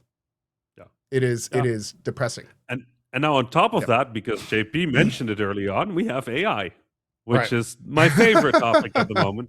Because the whole thing is just, okay, if you want to compete in this industry, what are you going to do to lower your costs? So every executive's answer is AI. Yep. The problem with that is the more of us do it, the harder it is to compete without using AI. So everybody is getting forced into AI just by making the economics of this so completely unviable that people start taking that turn a little closer. And I've been fortunate in my career, so I don't have to, and I will not. But I get why it's happening. It's just thumb screws. It's genuinely just thumb screws. They're just putting on thumb screws until you break. Yeah. And that they're doing that economic. Yeah. Think of the perspective of the publisher that's barely scraping by. How can you not use AI in your own job to save money for your developers to get as many resources as they can? How can you not convince the people making the games under your publishing umbrella to utilize AI to save as much money as possible for both them and the publishing company? So it becomes all of a sudden you have these like skewed perspectives. You have these skewed reasonings on, oh, it's going to be helpful for game dev if we save money using AI. And it's like, the most I've already talked to, thing. yeah. You guys are people with taste. The most depressing thing to me is publishers are using AI to evaluate pitches. Oh yeah, sure. Oh yeah. And not a little bit, a lot of it, right? Yeah, I mean, why would I want to read through 1,000 pitches when I could just have an AI? I mean, in a single prompt, you can get 6 pages of market research, penetration metrics. You can get geolocated data on exactly what genres are performing well at that specific moment in different demographics in different countries. Oh, including lists and emails of who to contact if you want to break into those demographics. It's kind of like, I'm actually curious because I've never thought about it, but like, does that happen in like the music industry as well? Oh, music's all AI now. Everything on Spotify is AI made. That's just all AI. Well, I'm saying like for people that are looking for new, like, people to sign or the next big hit, like a lot of that stuff is manufactured, but see, JP, it's a funny misconception. Used to be you found music, but for the last 10 years, they actually just make all the popular music. They just pick the right I know Nepo baby that is and a part of the shoot 'em through industry. the ranks, and Like, yeah, they've been doing that for a couple of years now, I think. Yeah, I'm just thinking about like other industries that would also have AI do the same thing for them. That begin, or I guess the catalyst for the thing is art, right? Like an artist starts it. I'd be more surprised if that wasn't being used, to be honest. Anywhere that AI can make things easier, there's a human out there making it happen. Yeah. I can't wait for the whole thing to die. Got to be honest. Like, and I know it's not going away entirely, but like it would be good if they stop subsidizing the cost and stop doing the whole Uber model where it's cheap until it isn't. Like, it's expensive as shit. I don't know. Well, there was the Copilot switching to usage-based pricing, and everybody going like, "Wait, this is expensive." Like, it was so bizarre, and we can kind of transition into the Xbox news because it's kind of just like a water leak that they can't fix. Before we do that, JP, I want to hear what you have to say, but I can't concentrate. If Ko's phone is not on silent, Oh, Please put your Was my fucking phone phone going off, my on dude? silent. Oh, bro, I'm sorry. I don't hear it in my headphones. I know I you went don't. into his chat and told him to mute it, but he wasn't reading his chat. I don't have any notifications. What are you talking about? Is that my phone? Yes. Oh, is it mine? I don't have any Oh. notifications. It's not me. It's not me. It's not me. Oh. I do have a few publishers in my messages at the moment, so I guess some people are watching. It's Zeke all along. I don't know, He's trying man. to cover it up. My phone does not make that I'm noise. muting just in case, Whatever but that alert noise was, it does not make that noise. Even Anyways, if it wasn't on silent, which it always is. the Did you already at me? You probably already added me, didn't you? Okay. yes. Yeah, at mute. Okay, mute phone. Okay, cool. It's muted. Sorry. Yeah, I can't hear it, so please just let me know. Yeah, so the Xbox stuff is this. There's so many things to kind of discuss in the past week regarding Xbox. I guess before we even get to that, have you guys happened to seen the Tomb Raider Legacy of Atlantis developer interview where he gets asked Oh, about the one AI, with the PR person. and then the PR person steps in, and they're like, they kind of just fuck it all up. Like That the was guy so gave a pretty depressing good to see. answer, right? The guy gave a That was pretty terrible. sound answer to AI and how it works, and then the interviewer follows up with something like, well, how, like, what was the AI doing? Was he like, or was it making the thing, or was it just assisting you? And the dev in question is kind of just, he goes back and kind of thinks about it, and then you see he looks off camera, and then a PR person steps in, and they're like, yeah, we're kind of just wanting to let people play it first before we start talking about that. No, doesn't he start talking about like, well, public perception is really poor on that right now or something? Like he doesn't he Kinda, lean into yeah. it? A Yeah, little he bit. leans in basically saying like, we need to be careful how we address this because people aren't going to like it. It's a It's like fascinating video. clearly he was not expected to be heard. Yeah. Or that he thought that later that they would edit him out. But it was very much this just like, let's just placate the masses until it's not important. Let's just shut up the gamers. Like It's it a had that vibe. fascinating It was interview. really tough to watch. Yeah. It's like 15 seconds long. Go check it out. It's Tomb Raider Legacy of Atlantis devs. Great work by the Game Informer crew. Gotta say, like That's where it was, you know, Game like, Informer thinking. Yeah, it was Game Informer, and I will say, it's tough because Jeff Adams does the person who's being interviewed does a great job with the question. And if you're in the industry, you get PR trained, you get taught how to respond to media questions. I never took any of those lessons, which is why I'm terrible at it. But I do think the way he did the first question was exactly on point. Hits all his talking points. He seems very in control. And then the follow-up question is clearly a question they haven't rehearsed for. So they don't have an answer. And it is, and that, to me, that's the job of the press. Like, put us on the back foot, make us talk about the things that we don't want to talk about. That's the job. That's literally the job of the press. Ask right? the hard questions, yeah. Make us sweat.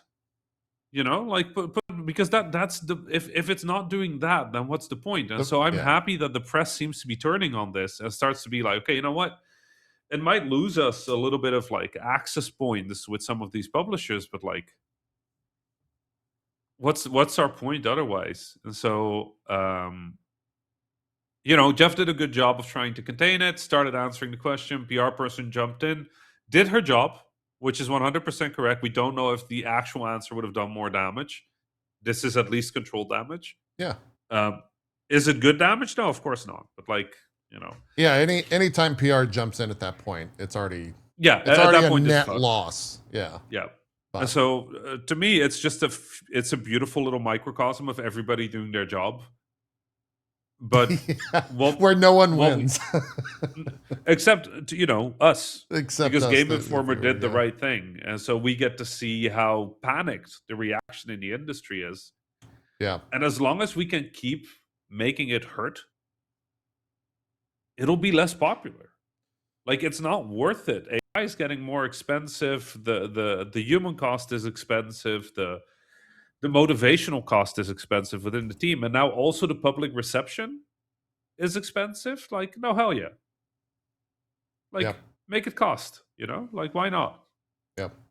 Here, I'll post this in Co's chat as well as Zeke's chat so people can watch it. The interview in question. Thank you. I don't want to play it. It's Game Informer's. Look, I took a DMCA class recently for no reason at all. And I feel like, we should give it to the copyright holders at all times possible. And I'm glad we have an expert on the panel. That's for Yeah. sure. It's really important. You good. got to stay on top of this stuff, guys. Yeah. You never know who is watching, what lawyers may be around. I don't know, but it's definitely publishers because my phone keeps buzzing. Yes, let's jump into the Xbox thing. You mentioned AI and rising cost, and the whole time I'm reading this stuff out of Xbox, the constant is, oh man, prices are skyrocketing right now and hardware is so expensive. And I'm like, yeah, I wonder who's doing that. Microsoft? Like, who's a part of that? Microsoft. Isn't there's a meme? Is It's it the hot dog meme? The guy in Yeah. the hot dog is like, we're all looking for the person who's doing this. Yeah, I mean, and there are different divisions and all that stuff, and they're not really like touting blame. And yeah, I know Microsoft is one of the smaller pieces of the pie, blah, blah, blah, blah, blah. In terms of who actually is like doing all the data center and hardware cost, yada, yada. But to hear them be like, yeah, it's really expensive right now to make hardware. And then it started off, I guess. Let's go with this. We had the big event, the Xbox event last Sunday. And like Xbox was, I would say they came off that event in pretty good shape. Everyone was like pretty content with everything they showed. And the show was good. Yeah, people were happy. It was good. Wednesday, for some reason, I don't know why, but Xbox published the next 100 days Xbox reset on the Xbox Wire, which is like a blog, essentially. They published an internal memo from Asha and Matt Booty. Asha, I'm forgetful of her last name. But they are like leadership at Xbox. And they essentially just said it was sent to all Team Xbox employees globally. They talked about the past 100 days, how they've started to, quote, revive Xbox. And then they talked about in the next 100 days, we're going to really start firing people. We're just going to start chopping away at our company. And they didn't even say like, they might just shut down entire studios. There's a lot of studios there at Xbox that have, quote, underdeveloped, underproduced when it comes to the numbers. I immediately go to think about Double Fine is one of those. And there's another one that I'm blanking on. Who made We Happy Few? Compulsion Games. Compulsion. Yeah, I think about Compulsion as well. But yeah, it was they listed like 5 different stats in this thing, or 5 different reality. They named them as realities that we need to navigate. I'm gonna say some things I might regret. Ooh, the fun part. Let's go. When leadership changes at companies like this, right? There's sort of like a cadence to it. And the first thing is all the old has to go, right? And so if you're moving into a position like this and you're as public facing as somebody like Asha is, and she's taking over from Phil, who despite, people have their criticism, people have their concerns, cared, listened, tried to do right, just, ended his career in one of the most difficult circumstances in the games industry ever. The old needs to go out like a coup, right? Like you cut off everything that's there. Yeah, isn't it that old? I don't remember who was credited as doing it, but like you put like if the outgoing leader puts 2 letters in the desk, and the first letter says blame everything on me, and the second letter says, or when shit goes bad, blame everything on me. And the second letter says, when shit goes even worse, write 2 letters. Yeah, that's it. That's 100% it. And so Phil did that, and he did that gracefully. And I admire Phil. Like I've said this on this podcast, on the show, many times. I admire Phil. I think he made mistakes, but anybody makes mistakes. He just makes mistakes on the largest stage in the world, and it's hard to not make mistakes, right? And so I admire Phil. The thing that I'm seeing right now, and I'm saying this with mostly outside knowledge of the situation. Yeah. But Asha as a person seems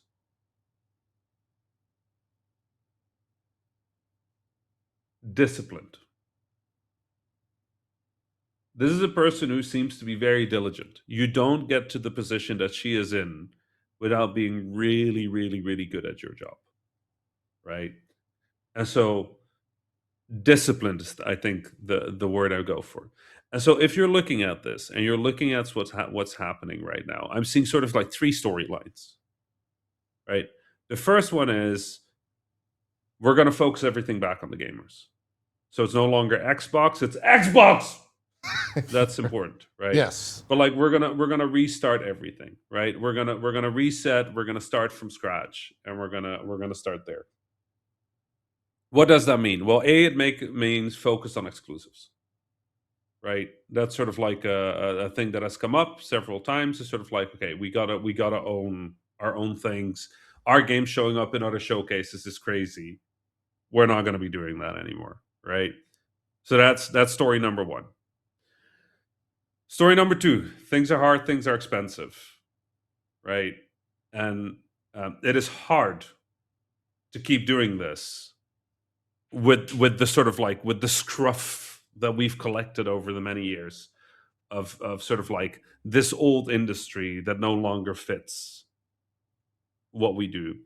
And the third one is not an Xbox story, it's a Microsoft story. It's efficiency, efficiency, efficiency, efficiency. It's AI, it's integration, it's smaller teams doing more things. It's that. It's bullshit, but it's a stakeholder story. And there's no way Xbox is exempt from that, right? And so what have we heard so far? Well, we've heard we're going back to exclusives. We've also heard that Microsoft is not efficient at the moment. And so I think the next play is effectively, and this is sort of the story that's starting to break a little, is we need to lay off a whole fuck ton of people to be able to make the best games we can, to make the exclusive that you want. Here's the thing. I think it's bullshit. Yeah, I was going to say, It like, is that true, bullshit. though? Yeah, like... It's the story. And it's a story that is beautifully being positioned everywhere. Right? It's like little breadcrumbs. They're not telling us the conclusion. No. They're having us reach the conclusion ourselves. Yeah, I mean, that's the... Can I just interject here? Something that's even crazier to think about? The fact that game dev has gotten so bloated was a symptom of people trying to pull things out of game dev that the industry couldn't support. So now that they've done that over the generations and built up this completely unsustainable expectation, they've now realized it, and now they're blaming us as the reason instead of them, and they're saying, well, so we can get you what you want, we're going to make the tough choices. Yep. Yeah. Well, that's, I mean, so in the Xbox Wire it's post, crazy. It's crazy. The exact quote is, for some of you, these realities will be surprising and even frustrating to discover. We won't succeed by hiding hard These truths, realities. nor You will hear we that succeed by doing the These- same thing and expecting different results. Like the everyday wins mentality from the first 100 days, we will sprint to make progress against hardware, content, experience, and services together. I don't want to bring hate too that much whole emotion thing. to this. I don't want to bring, but do you do we really wrap our heads around the fact that they dictate their false reality and then say, these realities force us? You just made that up. You literally just fabricated your own reality as what you claim is ours, and then say these realities that we all have to Dude, deal they with. make some wild claims in here. She says, bullet point number 3 says, we are in a hardware component crisis. And she talks about, she joined in February, console storage components were 2 times as high as we paid last fall. These costs have since doubled again, and then as we plan for the 2027 holiday season, we're seeing another increase, taking us over 5 times the prices we paid only 2 years earlier. She goes, memory costs have followed broadly similar trajectory. The entire industry is facing a component crisis. We believe we've been impacted more greatly than many of our peers due to the choices we made over the last half decade. Then she says, we are currently unable to make as many consoles as players want to buy. And I'm like, who the fuck is buying an Xbox right now? I don't think I've ever seen a sold out next to the word Xbox in about 20 years. Yeah. It Like, says, wait, if what? we need a new business model and partnerships for hardware as we remain committed to Helix. Helix is their next generation hardware. So maybe maybe the point was to say that we can't make enough units of Helix. So that here's Maybe they can't make enough units barring the shortage. Like they can't make enough units barring the cost. Like we cannot afford at our current rate. I hate defending the corpos here, but I will say this. Credit where it's due, the equipment shortage sucks.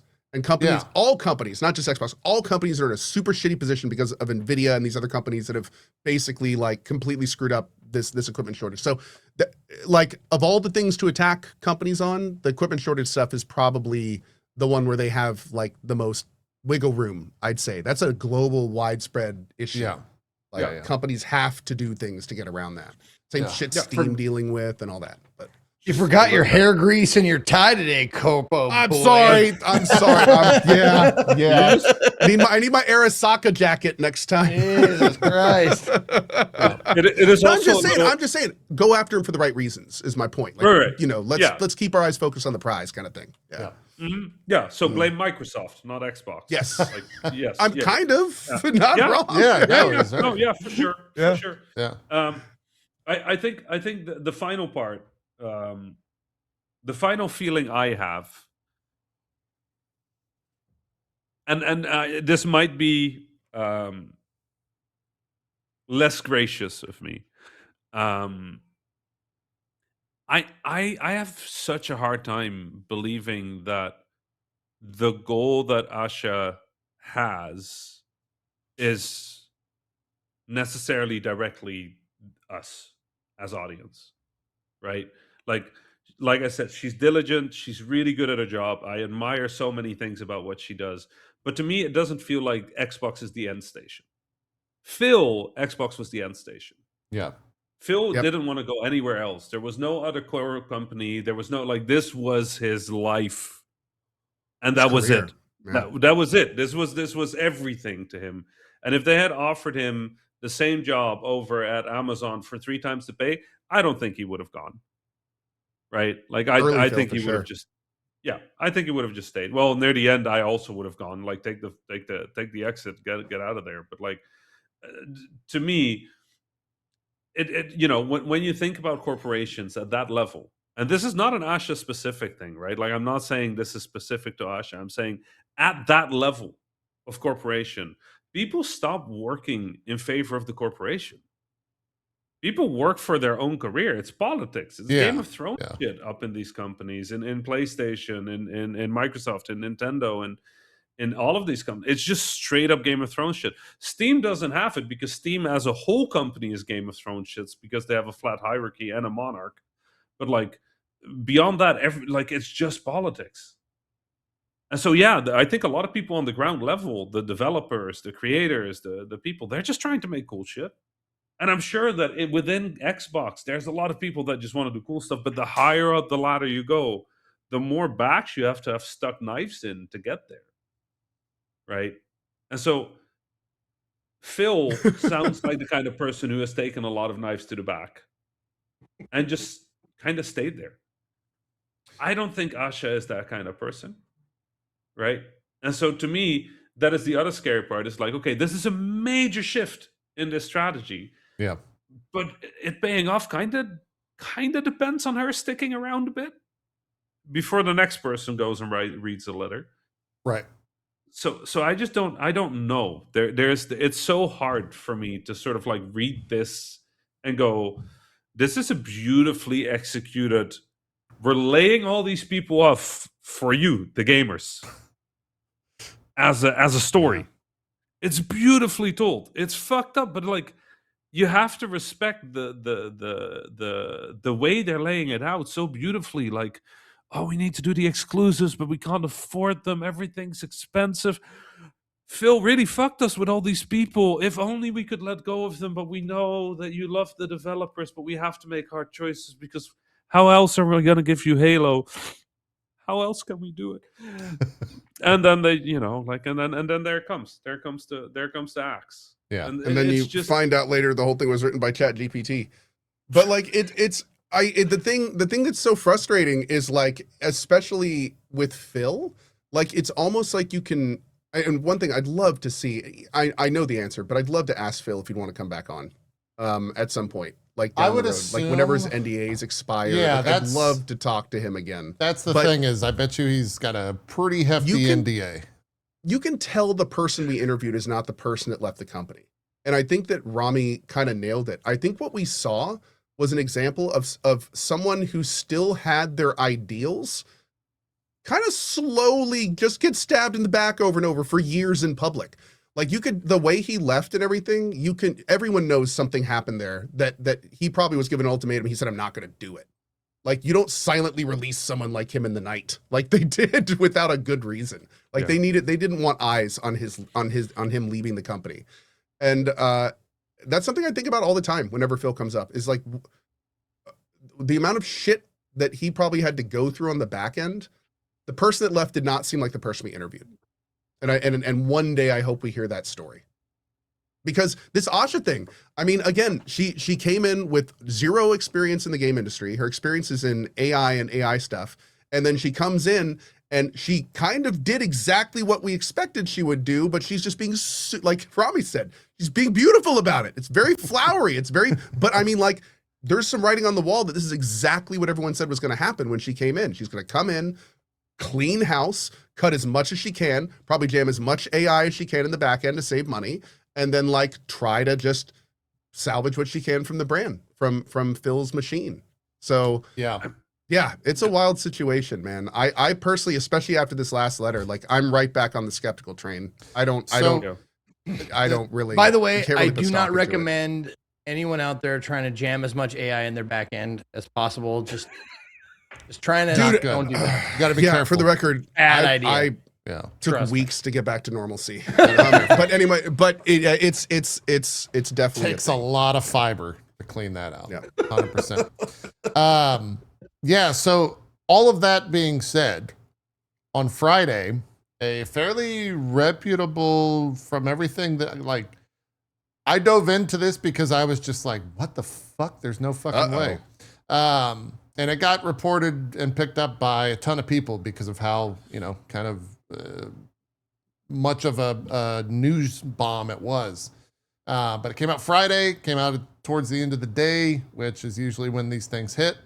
Microsoft is considered spinning off Xbox, is what this site is reporting. I mean, they're including a spinoff where restructuring is a wholly owned subsidiary. The company reported the information, which is the source, reported on Friday, citing 3 people with direct knowledge of the discussions. If they spin off Xbox, couldn't they do like horrible things to make it become a tax shelter, basically? They can do a lot of stuff. I mean, for those of us who are completely ignorant of what does spinning off mean? It can mean a lot. Depends on how things. they do it. Yeah, it depends on how they can sell removing it from under their umbrella. Yeah, and there's all sorts of different reasons and ways they can do that. And some of the implications are good, and some of them are really bad. Like sometimes you spin off a company before you piece it off into various things and try to sell it for all it's worth.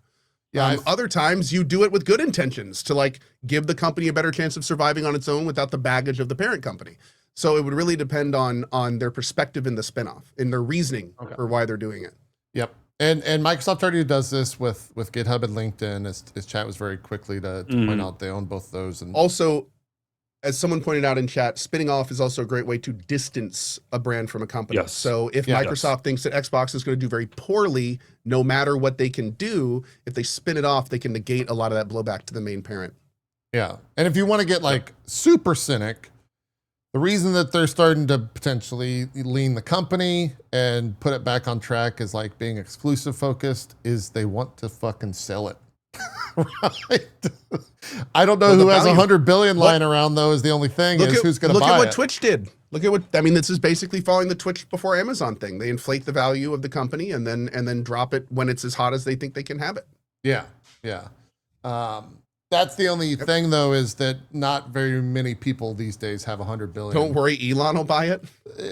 Our resident trillionaire will come on in and buy Xbox. Very few people have a lot of money Save like us, that. Papa Elon. There's Elon. I mean, it's already there's called Apple. X. There's the Just has to put a Saudis. There's Oh, don't tell him that. Nobody tell him that. Oh, yeah. Jesus. Oh yeah, yeah. That's, Oh God. Nobody tell him 100%. that there's already an Xbox out there and he could just buy it and Already ready. rebrand it.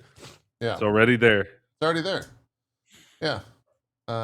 He wouldn't even have to change the website URL. Just Dude, this puts is a bad. space there. Just has to put a space there. Yeah. All the Yeah, games so will all have that stuff rock happened. building. Is it sad that when you said that, I immediately go, what would he do with a space Xbox? Oh no. Yeah. Oh god. Yeah. Yeah. Yeah. There was another interview No, with no. the Microsoft CEO Satya Nadella on Friday as well with the New York Times Hard Fork podcast, where he basically came out and this isn't anything new, but he says we have to turn this into a sustainable business. I feel like when you're saying we have to turn this into a sustainable business, you're kind of getting frustrated with the company. Have you Real ever quick- seen? Go ahead. I don't know that I don't know the exact wording of the post, but have you ever seen that post that kind of goes like, "Famous computer company announces they might have to discontinue their popular project, the computer." Oh yeah. This is what that feels like. Yeah. Like yeah. it's just companies that have shot themselves in the foot with a shotgun so many times. They're like, it's really hard walking. We need to figure out how to walk. I'm like, stop unloading double-barreled shotguns into your fucking feet, idiots! Like, what the fuck is that? Like, I do not understand. Like, So, Rami? yes, By removing 15 employees, we're going to be able to afford shoes thanks to you. great. Yeah.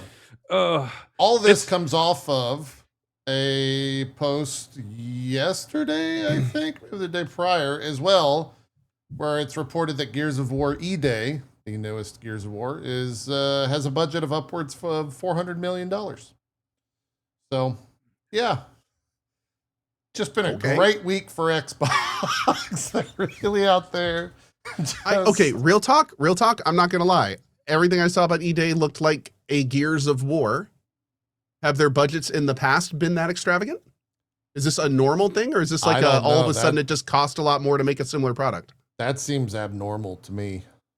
But Like, where is the 400 million in that? that's the question I seems asked. high. That's the question Seems I ask high. is like, where did that seems go? high. Yeah. Like, what did it go they towards? bought new RAM for their computers last week. Yeah. That's it. Yeah. Well, I Wait. think This it's also can't a be right. 6-year Somebody just project. said the previous highest Guilds of War budget was 60 million. Gears of War. That yeah. can't be right. That can't be right. Well, that is, but it's also like what, 8 years ago by now? Yeah, it's 8 years. And what was the difference, the time difference between 4 and 5? It's probably same engine, like same pipeline, all that stuff. So wasn't I would not be shocked. I if mean, it was in the 100 mil range. Yeah. Yeah. As somebody who has not played Guild of Wars and has been only on the Gears of War. outside, Stop saying Guild of Wars. Gears of War. I'm sorry, I meant Gears of War. I have Invisalign in, but Okay. I will say that the newest Gears of War looks similar to the last one. Like, it's not like that much better. Not. I don't know. I mean, the facial animations and like the rigging does look, I would say, a lot better than. Did they make it all previous for ones. that game though, or was it? Is it all? Do they have their own engine? No, they're using Unreal, right? Yeah, and that's probably where some of the money, like 400 million, is coming from, right? If they're Yeah. trying to deliver on the same, Is UE5. Okay. thing. Interesting. It feels more expensive than it should be, but at the same time, it is not a number that makes me go, "Oh my god!" Like I'm just like, "Ooh, spicy." I'm Yeah. not How do you like, feel "What about- the fuck?" GTA's budget. GTA is not games industry. GTA is part of the GTA industry. It's its own thing. That's fair. It's like Okay. it's like the Roblox industry. It has nothing to do with us. Like we do not know it. We do not understand it. It lives in its own space. That's fair. Yeah. Yeah, that number could be 44 billion, and I would go, listen, they'll make it back. Like it's Grand Theft Auto. It'll make infinite money, and that'll be it. And if it doesn't, they'll just keep selling Grand Theft Auto 5. It's fine. It's fine. It's okay. They'll be happy. Yeah. It's its own thing. Like it's So- hard to, you know. You fundamentally feel that it's too big to fail? No. I'm not saying it's too big to fail. I'm saying if it fails, it's still fine. Isn't that what too Like big to Grand fail Theft Auto means? 5 Rockstar will be fine. Take-Two will be fine. Oh, Grand okay, Theft Auto okay, 6 okay. might fail miserably. Who knows? I don't think Yeah, so. I think it'll that's do what great. we're wondering. Like we've had talks on the show in the past that the budget has gotten so large that it may be, just like we talked about with other projects in the AAA industry, the budget is so large that what does a Riku even look like in that? And what happens if it doesn't make that monumental Riku? I think it'll generally be fine. Like again, Grand Theft Auto 5 is still one of the best earning games today. Like if you looked at by pure revenue, that game still makes stupid amounts of money. Yeah. So every if day. they can just make Grand Theft Auto 6 their platform for selling microtransactions for the next 10 years, it'll eventually recoup. Do But you more ever likely, see... Oh, go ahead. more likely with the amount of hype it has and the amount of FOMO everybody has, and the fact that literally nobody dares to launch against it, Yeah. it'll clear like a third to half of its budget in like the first month or something.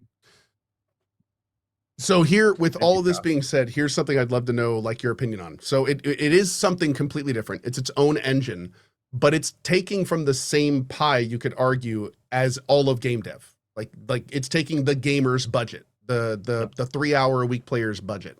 Yeah.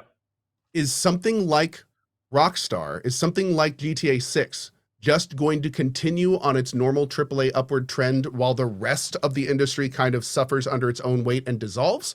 Or is this the kind of thing where we're going to see it even out, or maybe even start retracting? Like, how do you feel a Rockstar fits into this whole game dev industry we're seeing, or will it always be separate? I think it will be separate. It will stay separate for a while, but I think we're actually seeing something fairly close to Mina play out, right? Like this is Rockstar throwing everything at it because Rockstar doesn't know how to make games without throwing everything at it. So if this billions of dollar gamble fails, they're not going to make another one of these. It's never going to happen, right? Like if this doesn't recoup, they're not going to get the ability to make another one of these games. They'll have to do something else, different IP. The chance of that happening extremely low, right? But it is effectively a gamble. Rockstar is taking a gamble. It's a very well informed gamble, but they're doing the same thing they always do. So they're launching it staggered. They're doing microtransactions. It's effectively a platform. I think Grand Theft Auto 6 as a product, instead of as a game, as a product, is aligned much closer to Fortnite or Roblox brand, than it is essentially, to yeah. It's just it's a launch vehicle for other content. You just pay full price for it because hey, we can sell it, so they will. Because you will, yeah. Because people will buy it, right? And so, I don't know. It's not. We're not really in the place where Rockstar is likely to fail on this one. If it did, it would be bad for Rockstar. But even if they don't recoup immediately, it's not going to be a thing. Like everybody is expecting them to recoup fairly fast. Yeah. But weird economy, tough times. I don't know. Like I don't want to be an oracle about this. So I genuinely don't know what's going to happen. I think if I put the worst case scenario and the best case scenario next to each other, either way they're fine. So last thing I'll ask before you move on, just because I love your perspective on this stuff. Do you think that even though there's not a direct relationship between game dev and Rockstar, that there are ancillary effects that the entire rest of the game dev industry feels due to Rockstar? And like how well it does? There's a reason we're all in September. right? Like there's a reason everybody is like. There's always a rule in game development, right? Like if you have to ship after October, you ship in February, and it's just because that end of the year tends to be very busy, right? And so indies try to stay out of it. So it's just not our place to play. And so the few indies that have the brand recognition to hit that time, they'll hit that time because it's blue ocean, right? There's not much competition for us. But with the way the industry is evolving, people are playing fewer games, they're buying fewer games. Like we're like, you know, the and I say this with all love and respect for everybody that is listening to this, but us as a group, the people listening to this and the four of us, we're kind of old school in the way we play games. We like Oh, we multiple are. games. We like buying games. We like seeing new games. We like, you know, when people define like core audiences, they're not talking about us anymore. They're talking about people who buy 2 games a year, and one of them is Call of Duty or FIFA or NFL, right? And nothing wrong with that. But like, we're not the core audience. We're the connoisseur audience at this point. The We're a niche, separate. We're the niche We're audience. the 1% Yeah. of the 1%, Rami. But it's really weird when you think about it, because this is JP how ruined I. it. This is how I. Sorry. This is how I always experience games, right? Is like you buy games. That's the fun of it. It's like you buy these small little things, you buy these big things, you buy a few like AAA games a year, and that's like I just set aside money for that, right? When I was in uni, I could buy 3 or 4 AAA games a year and maybe like 4 to 6 indie games. So I would play 12, 13 new games a year. A Mass Effect, you know, as one of those, and then Super Meat Boy was out, and like, you know, that was kind of like you had a diet of games. You had like you had a taste, and you had specific people you followed that fit with your taste, and then you'd buy things. That's old school as shit. That's not the new thing. The new thing is you watch on you know, like I talked to a marketing person the other day, and I said, so what's the modern marketing strategy? And they're like, you post once every day. I'm like, what do you post? They're like, doesn't matter. You post once every day. Like, Yep. Yep. is that Gotta be in their a mind. strategy? That's not a strategy. And they're like, no, that is the strategy. I'm like, but are you? If something works, do you do it again? They're like, no, it won't work again. You just post once every day. I'm like, what? No What? learning, just activity, no Just- pivots, activity, blinders on. Throw shit at wall. And I'm like, that's the strategy. And they're like, here's our numbers. And I'm like, fuck. Right? Like it's a different. We're in a different time, and so the industry is building towards that time, right? And so for me, I love all the people that are still trying to do the old thing, but I also am starting to get this feeling that this is not a fight I'm going to be winning in this industry, right? Like it's like when mobile That's came a good out, point. and we were one of the few holdouts on like, we're not going to do free to play. Fuck free to play. This is stupid. Why would you make games where you have to pay so you don't have to play the game? Why would you design your games in such a way that it's too difficult or not fun, so that you will buy the fucking booster item so you don't have to play our video game? Why would you design games that way? And so I had an argument with another developer, and I said, I'm going to launch my game premium. And they had another indie game, and they said, we're launching it free to play. And I said, we'll see what the audience likes better. They made like 14 times more money than us. It was embarrassing. We got like demolished because apparently this is how the industry works, right? Not us. It's because it's upfront, no cost. You're Yeah. like, here, have our game.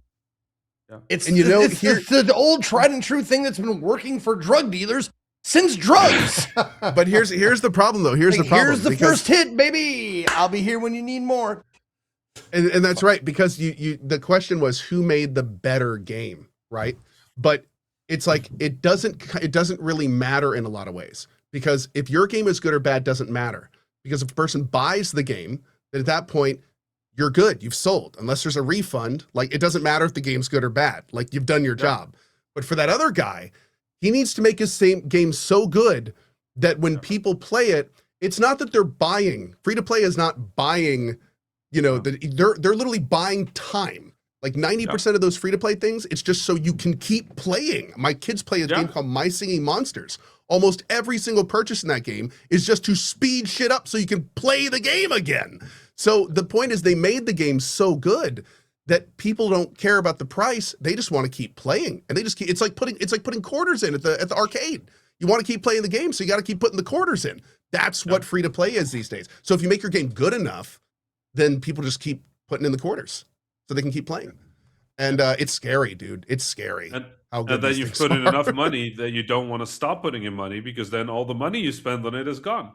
And the worst part is you keep putting in the quarters so you go right by the cost it would have cost to buy the game in the first place. Yeah. So there's a guy that's put in 4 times the cost of your game, and he's played the game 5 hours less than you would have played yours. It's just like, I remember, you know, like every now and then I go to a lot of conferences to learn and also to teach. And every now and then you watch a talk and you're like, this is fundamentally a different industry than the one that I fell in love with.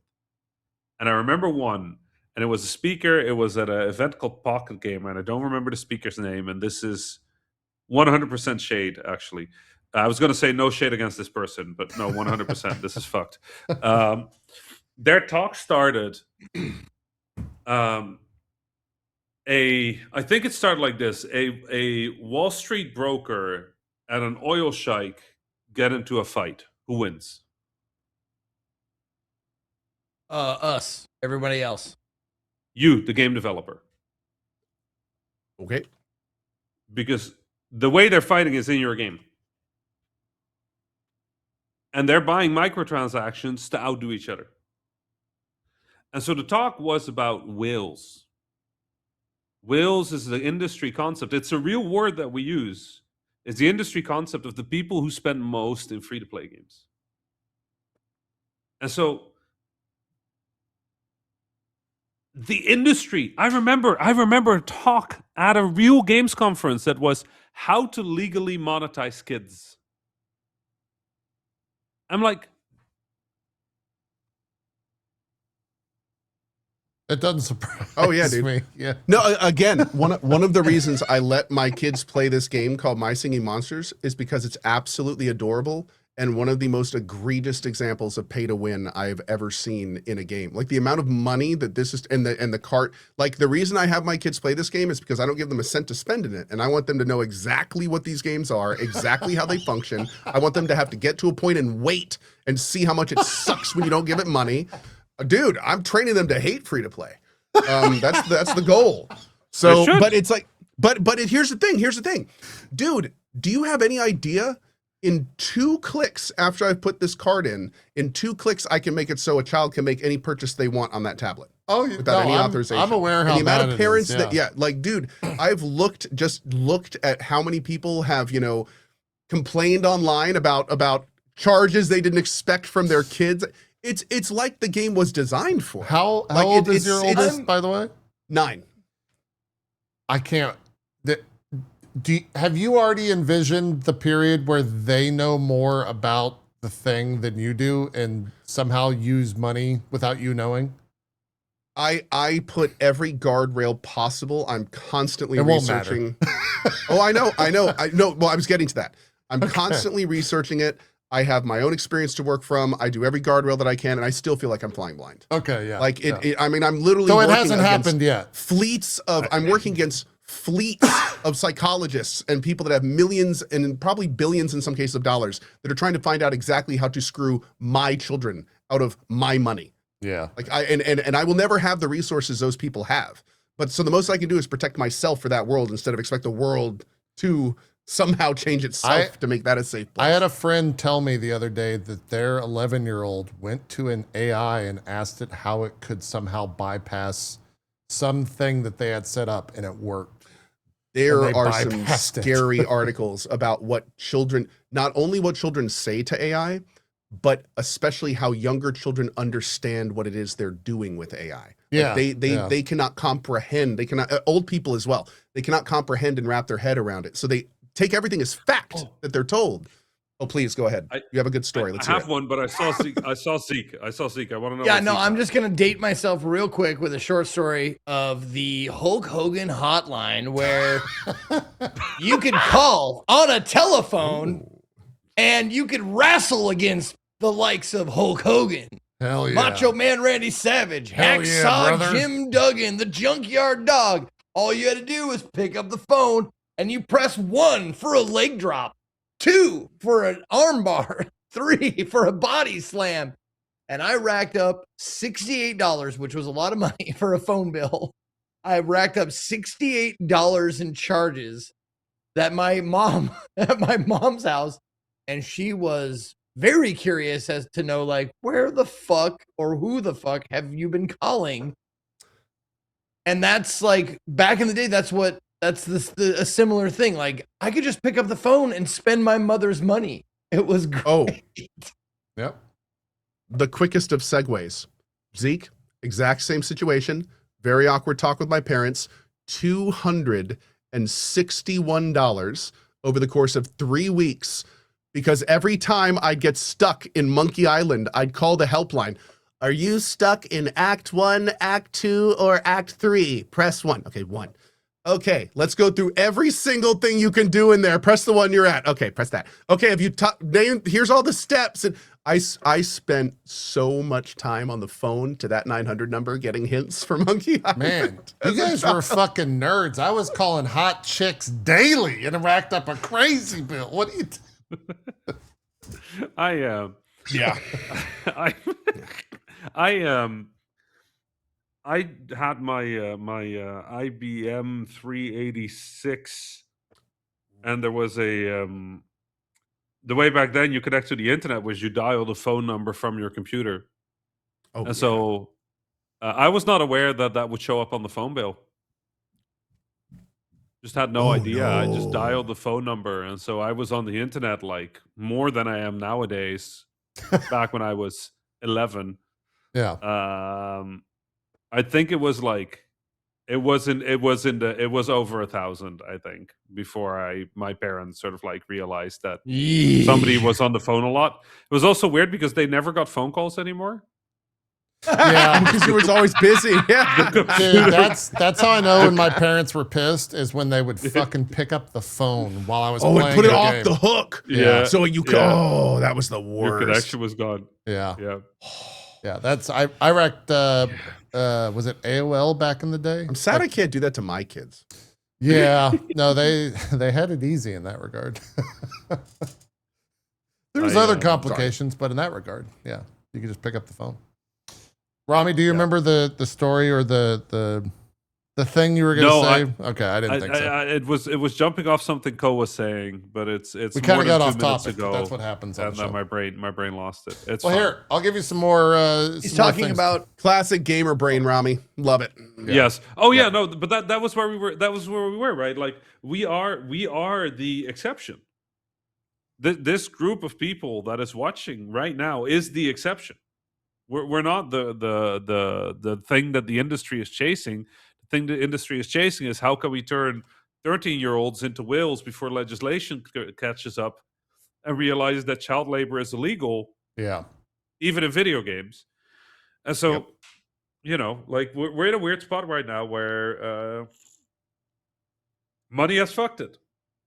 Money has fucked the whole thing, and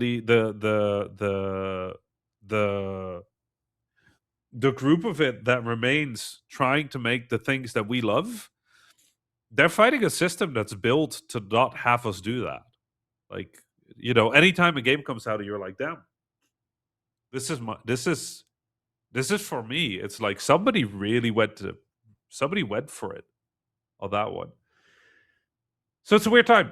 I'm excited for Grand Theft Auto, but Grand Theft Auto is definitely in the former category. Like, I know Rockstar is a company that cares about the art and the craft, and a lot of the people at Rockstar are at their very best, but ultimately they spent billions of dollars, and somebody is on the hook for that shit. Yeah. So yep. And this has to be built in such a way that it'll be the platform. True. Is there a world where it doesn't do well? I mean, let's be honest. Are we playing it? I just said in chat, Only like, I'm because not I playing have it. to. I'm not playing it in November at all. Like, November is going to be a GTA free zone, and that's kind of like been my MO. But I will play it, but I'll wait for PC whenever that is, 3 years from now or whatever. I mean, 5 years from now. here's then the they'll thing: sell it is, again. like, to everyone saying no, you're gonna be on Twitch, right? Like, you're gonna see it in some capacity, even if you don't buy it. Like, it's too big not to. I mean, that brings up an interesting point, though. I mean, how many people feel that way? How much is normalized these days in the GTA percentage audience where they're like, I'm going to watch it first instead of buy it, like, you know, That's previous a great years. thing, yeah. And I will, we'll wait for chat to respond to that. But there was actually a great thing to jump to regarding that from the Final Fantasy VII Remake director. Hamaguchi did an interview. He did a lot of interviews. He actually was on. He really did. He like went to Maximilian Dude's house and hung out. Like right after the Summer Game Fest announcement, which was crazy. But he was doing an interview with 4Gamer. I don't know anything about that publication, but the quote is, one thing RPGs like Final Fantasy need to be careful about today is the possibility that people might simply watch a stream and feel satisfied without ever playing the game themselves. This is a bit of a crisis for the work itself, or rather, it's not something game creators can wholeheartedly celebrate. Which I thought was an interesting quote, because he would go on to say, if people watch a stream and it makes them think, or rather his answer to that is that he's not being dismissive of streaming. It's that if a game's experience is limited to progressing through a story, that users might find it enjoyable to simply watch their favorite influencers play them instead, ultimately affecting the game's reach. Instead, he says, if people watch a stream and it makes them think, what would I do in that situation? Or how would I experiment with that? Then hopefully they'll be inspired to try it for themselves. And that's why he's going to put more choices into Final Fantasy VII Revelation. Is so that it's not the same experience for every single person. Yep. Yeah. It's a pretty apt way to, I mean, he seems clued in on it, right? Like he was over at Maximilian Dude's house. Like he knows about streaming, and I'm sure it's something that they've kind of wrestled with for a while now. Well, I'll like, it's something that I deal with from time to time, because usually I won't play a hype game on release, but if it's a game I think I'll enjoy, I'll play it, a month, 2 months, whatever later. And I will actively poll the audience and say, like, what choices did you make and what choices did streamers you watch make, so I can make the other ones. Yeah. Yeah. I mean, we do that all the time when we're Pretty picking true. classes and stuff. Hey, what are these streamers playing? So I can play, like, Something else. But that brings up a really interesting question. And it's also so important to keep in mind, though, that question varies wildly by genre. So like a story-based game with lots of choices, that's one thing. A telltale game where at the end of every chapter that not only are you going to see what the streamer did, but like a nice little percentage at what everyone else did. So like you can kind of, like there's different types. Games are a medium, but inside that medium is a variety of different ways to experience game mediums. You can experience it just by watching it, or you can experience it by playing it. And sometimes those things wildly feel different, and sometimes they don't. Mixtape. So it's kind of like one of those situations where it very much depends on the game. Yeah. Some games aren't fun to watch, but are a blast to play. And that kind of throws a whole other wrench in it. Yeah. I think sometimes people forget how much Twitch has warped the industry. Like how much the industry had to shape around you all being very good at what you do. Like, I think we've had this discussion before, but the rise of roguelikes is 100% thanks to Twitch. The rise of Fortnite and Battle Royales is 100% thanks to Twitch. It's not that those games were successful because they were on Twitch. No, those games were built because they do well on Twitch, and so there was an economic opportunity. Like, you make a story game, somebody will play it for 6 hours, and then everybody will go like, yeah, good story, y'all. Yeah, I watched it. I watched Go play it. Yeah, it was great. Yeah, I loved it. But if you made a game where it's like, okay, listen, JP is making some dumbass choices in this RPG. I think I can do better. Happens all Then the people time. buy it. Yeah. Right. I'm not singling you out here, JP. Not singling you out at all. No. We all saw my Baldur's Gate playthrough, Rami. Okay. We all saw those fucking. But that's the idiotic thing, dis- right? Like when you have when Twitch came out, so many of us were sitting there literally thinking, how do we make a game that they will keep playing over and over and over and over again? Because every time you play it, it sells for us, right? So how can we build the multiplayer game that they keep playing? Can we play an action game that they keep playing? Well, what if you mix action game with roguelike? What if it was a top-down shooter, but it was a roguelike?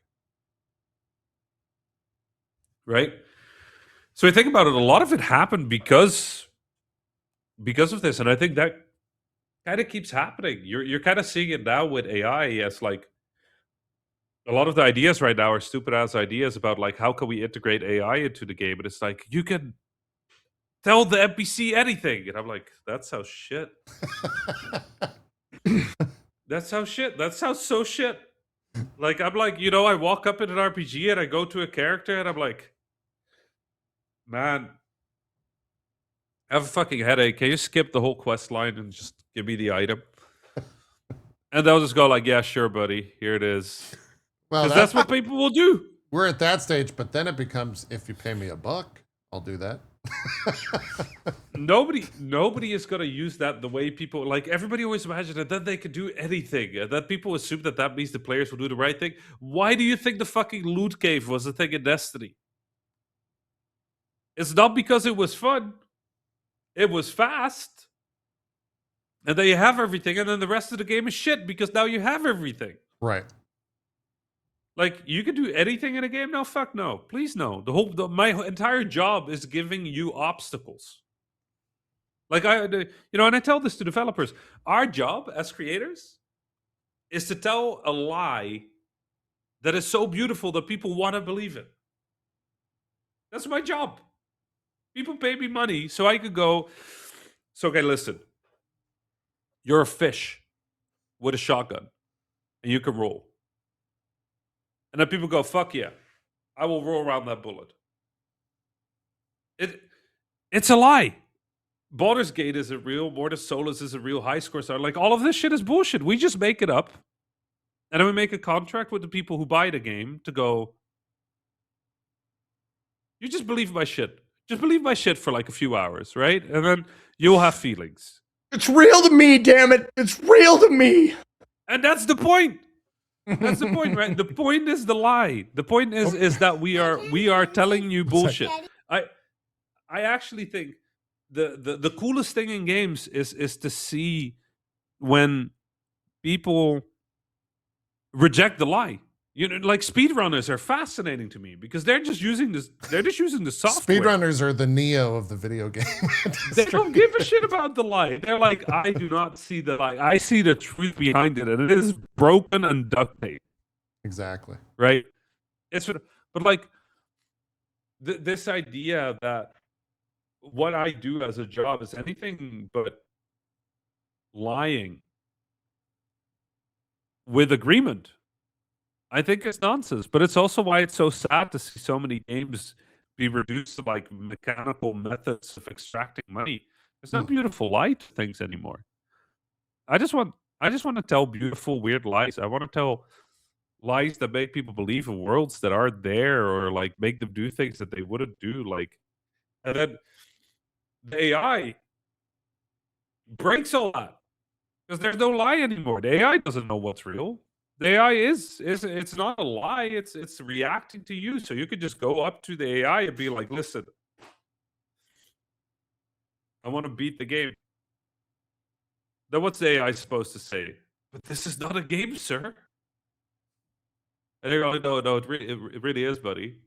Like, what stays left? Like, it's like you don't want to make the effort of telling a good lie. Like, it makes me sad. It just makes me sad. I'm so hopeful with how angry gamers are with AI. It probably, like, every time I see something like Jeff's interview earlier today, it gives me so much hope. With Like, I whose don't think we're interview? gonna Jeff Adams from from Tomb Raider. Yeah. Like, it's good. Keep fighting that fight, Joe. If you're fighting that fight, keep doing that because it really, really helps on our end. It really, really helps. It makes a huge difference. Hi. Yeah, it seems like the connection to you and Rami is just like dying. Zeke's still standing strong, so I don't know what's Fucking going on. AI is cutting me off. Yeah, no, Dude, your this big is awesome. AI is destroying Rami and Co. As it should, probably. As it should. As it should. It's honestly, it's about time, to be honest. Yeah, yeah. My cats are gone. Cats are Oh well. yeah, I mean, we only got like 30 minutes left. There was, I'll bring this up here because I kind of want to hear, really everyone's take on it, not just Rami's. But Capcom did an interview with Famitsu, which is a huge Japanese publication, and this was the COO of Capcom, Haruhiro Shujimoto. Sorry for butchering your name. But he came out and said that they're celebrating 43 years at Capcom on June the 11th, so 3 days ago. And so that's why this interview took place. And one of the topics in it was Capcom's effort to shift away from individual-driven development, which heavily depends on the creative vision and expertise of a single creator, and adopt a team-driven development. Which I thought was kind of fascinating to hear about. The quote itself is, quote, "In the game industry, when a title becomes a series, it often ends up depending heavily on a particular developer, becoming what you call an individual-driven title. If that person doesn't make one, there's no next installment. The direction of the series becomes tied to the ideas of a single creator." According to the COO, the company started feeling the limits of relying on auteur-driven development, especially against the backdrop of fulfilling its responsibilities to shareholders as a publicly listed company. Quote, "We discussed the issue with the central figures behind each franchise and ultimately agreed that we should abandon that approach. What we came up and said was the idea that every title should essentially be rebuilt from the ground up. We didn't mind even if sales temporarily declined as a result. By switching to a team-based approach to game development, Capcom changed dramatically." I think, if you look at what Capcom has done the past 10 years, like they've been on kind of a run for the longest time. It's a little fascinating to hear that they've shifted away from that and just come to this team-based approach, as they're saying. That also seems kind of like a very unfortunate attitude to take, because it seems like it's taking away the power of like individual devs and their vision in favor of a company being able to claim the brand as their own. So like imagine like a Souls without Miyazaki, right? Like that wouldn't be Miyazaki's game. It would just have been the Soul from Software Team, like that. And that way it's like if one of these big names leaves the company under good or bad pretense, then they don't lose anything from that, right? The company always wins because the company always gets the credit, and then the company can just keep making regardless if like the soul, quote unquote, of a project is gone. So I don't know, man. That seems, I don't know if I really like that direction. By giving that up and raising up, other people within the company, is that a big enough thing? Well, it's like if they're holding up a team and saying these people are the ones that came up with this IP, that's one thing. But if they're replacing a human with a brand and going, this wasn't pioneered and fathered by this human, this was pioneered and fathered by this brand, and we're not going to tell you the actual human that was involved, then that seems a different thing. You know what I mean? It is very Does that make Japanese. sense? No, I had not thought of it in that thing. I'd only thought of it as like a good on Capcom. No, to be fair, a lot of people in chat are fully disagreeing with me. They're saying that the game should be the product of the company, not a person. So, I mean, maybe that's the right way to do it. I don't know, that something, maybe not the whole thing, but a facet of that does not sit well with me. Yeah.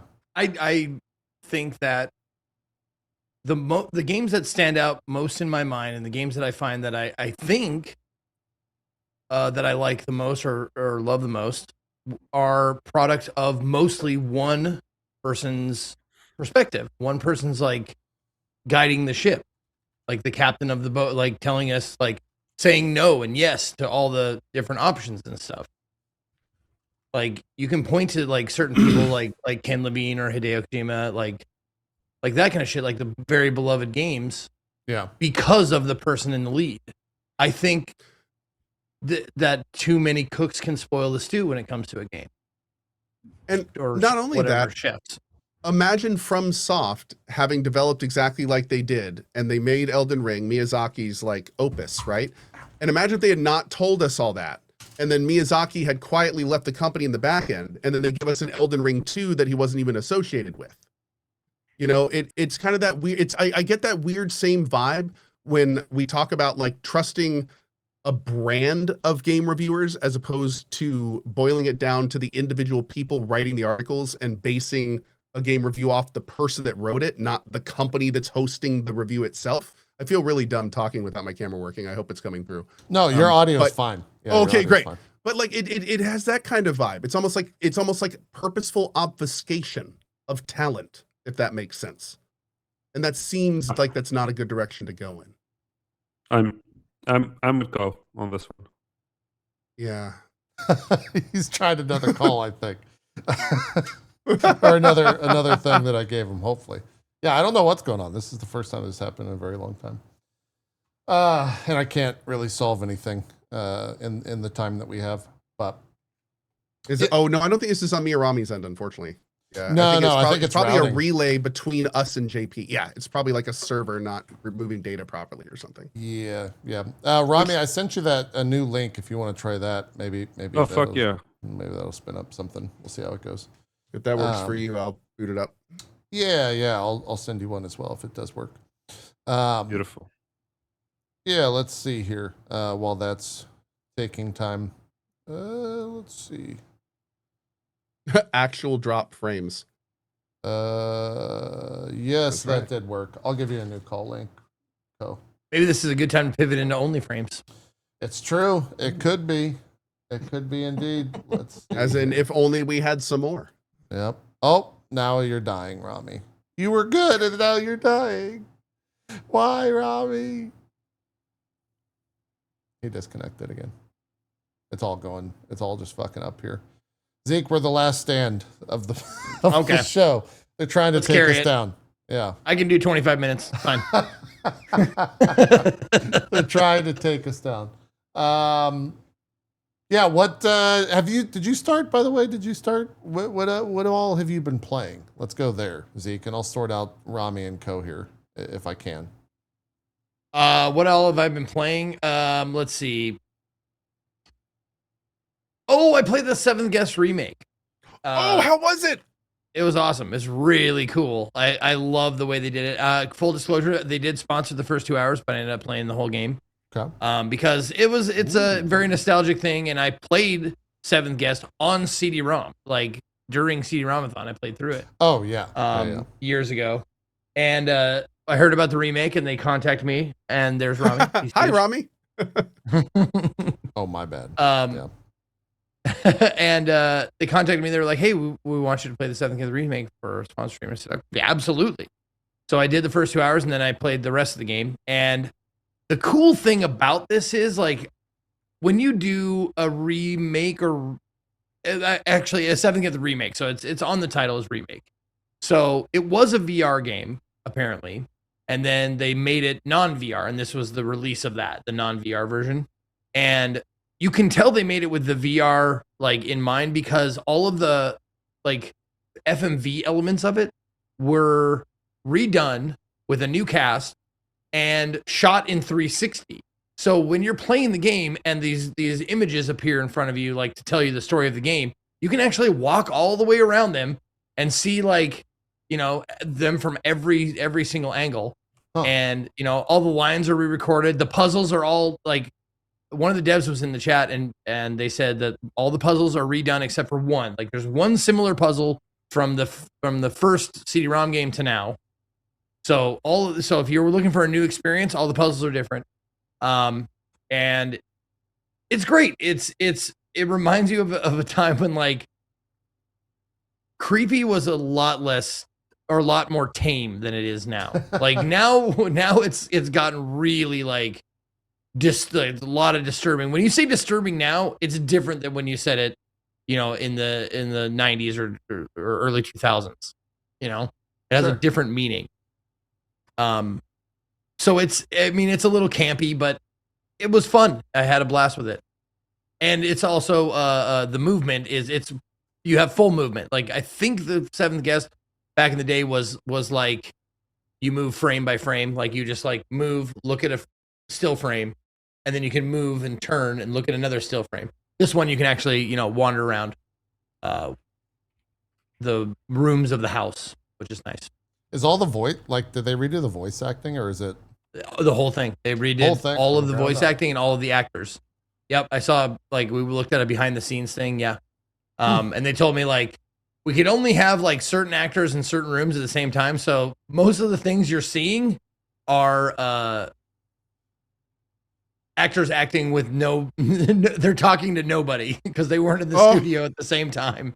Oh, geez. Okay. Yeah, so. Wow. But, I mean, it's not a huge deal because it's pretty camp anyways. It's very, like, you know, kind of jokey noir, which, you know, is the tone of the whole thing. So it didn't bother me at all, and it was fun.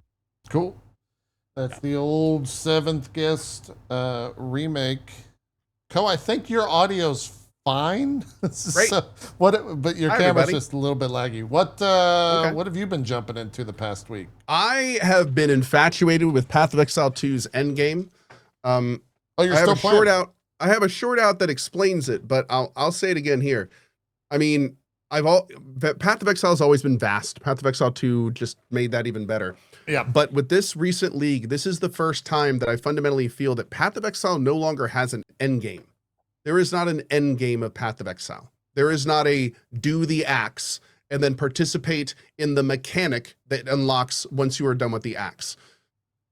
Now that I have played this with this update, it fundamentally feels like Path of Exile now has a part 1 and a part 2.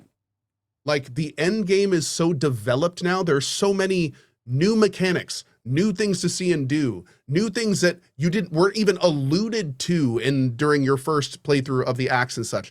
It has become something different.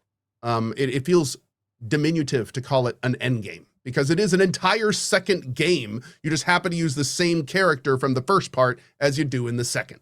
So it's been wild, man. I've spent more time in this end game than I think like almost any end game in Path of Exile. Played a lot of it off stream. I have goals that have just never been relevant before because of the way that they stage all of this now. They basically took the clay that was the end game and molded it into a part 2, and it's wonderful.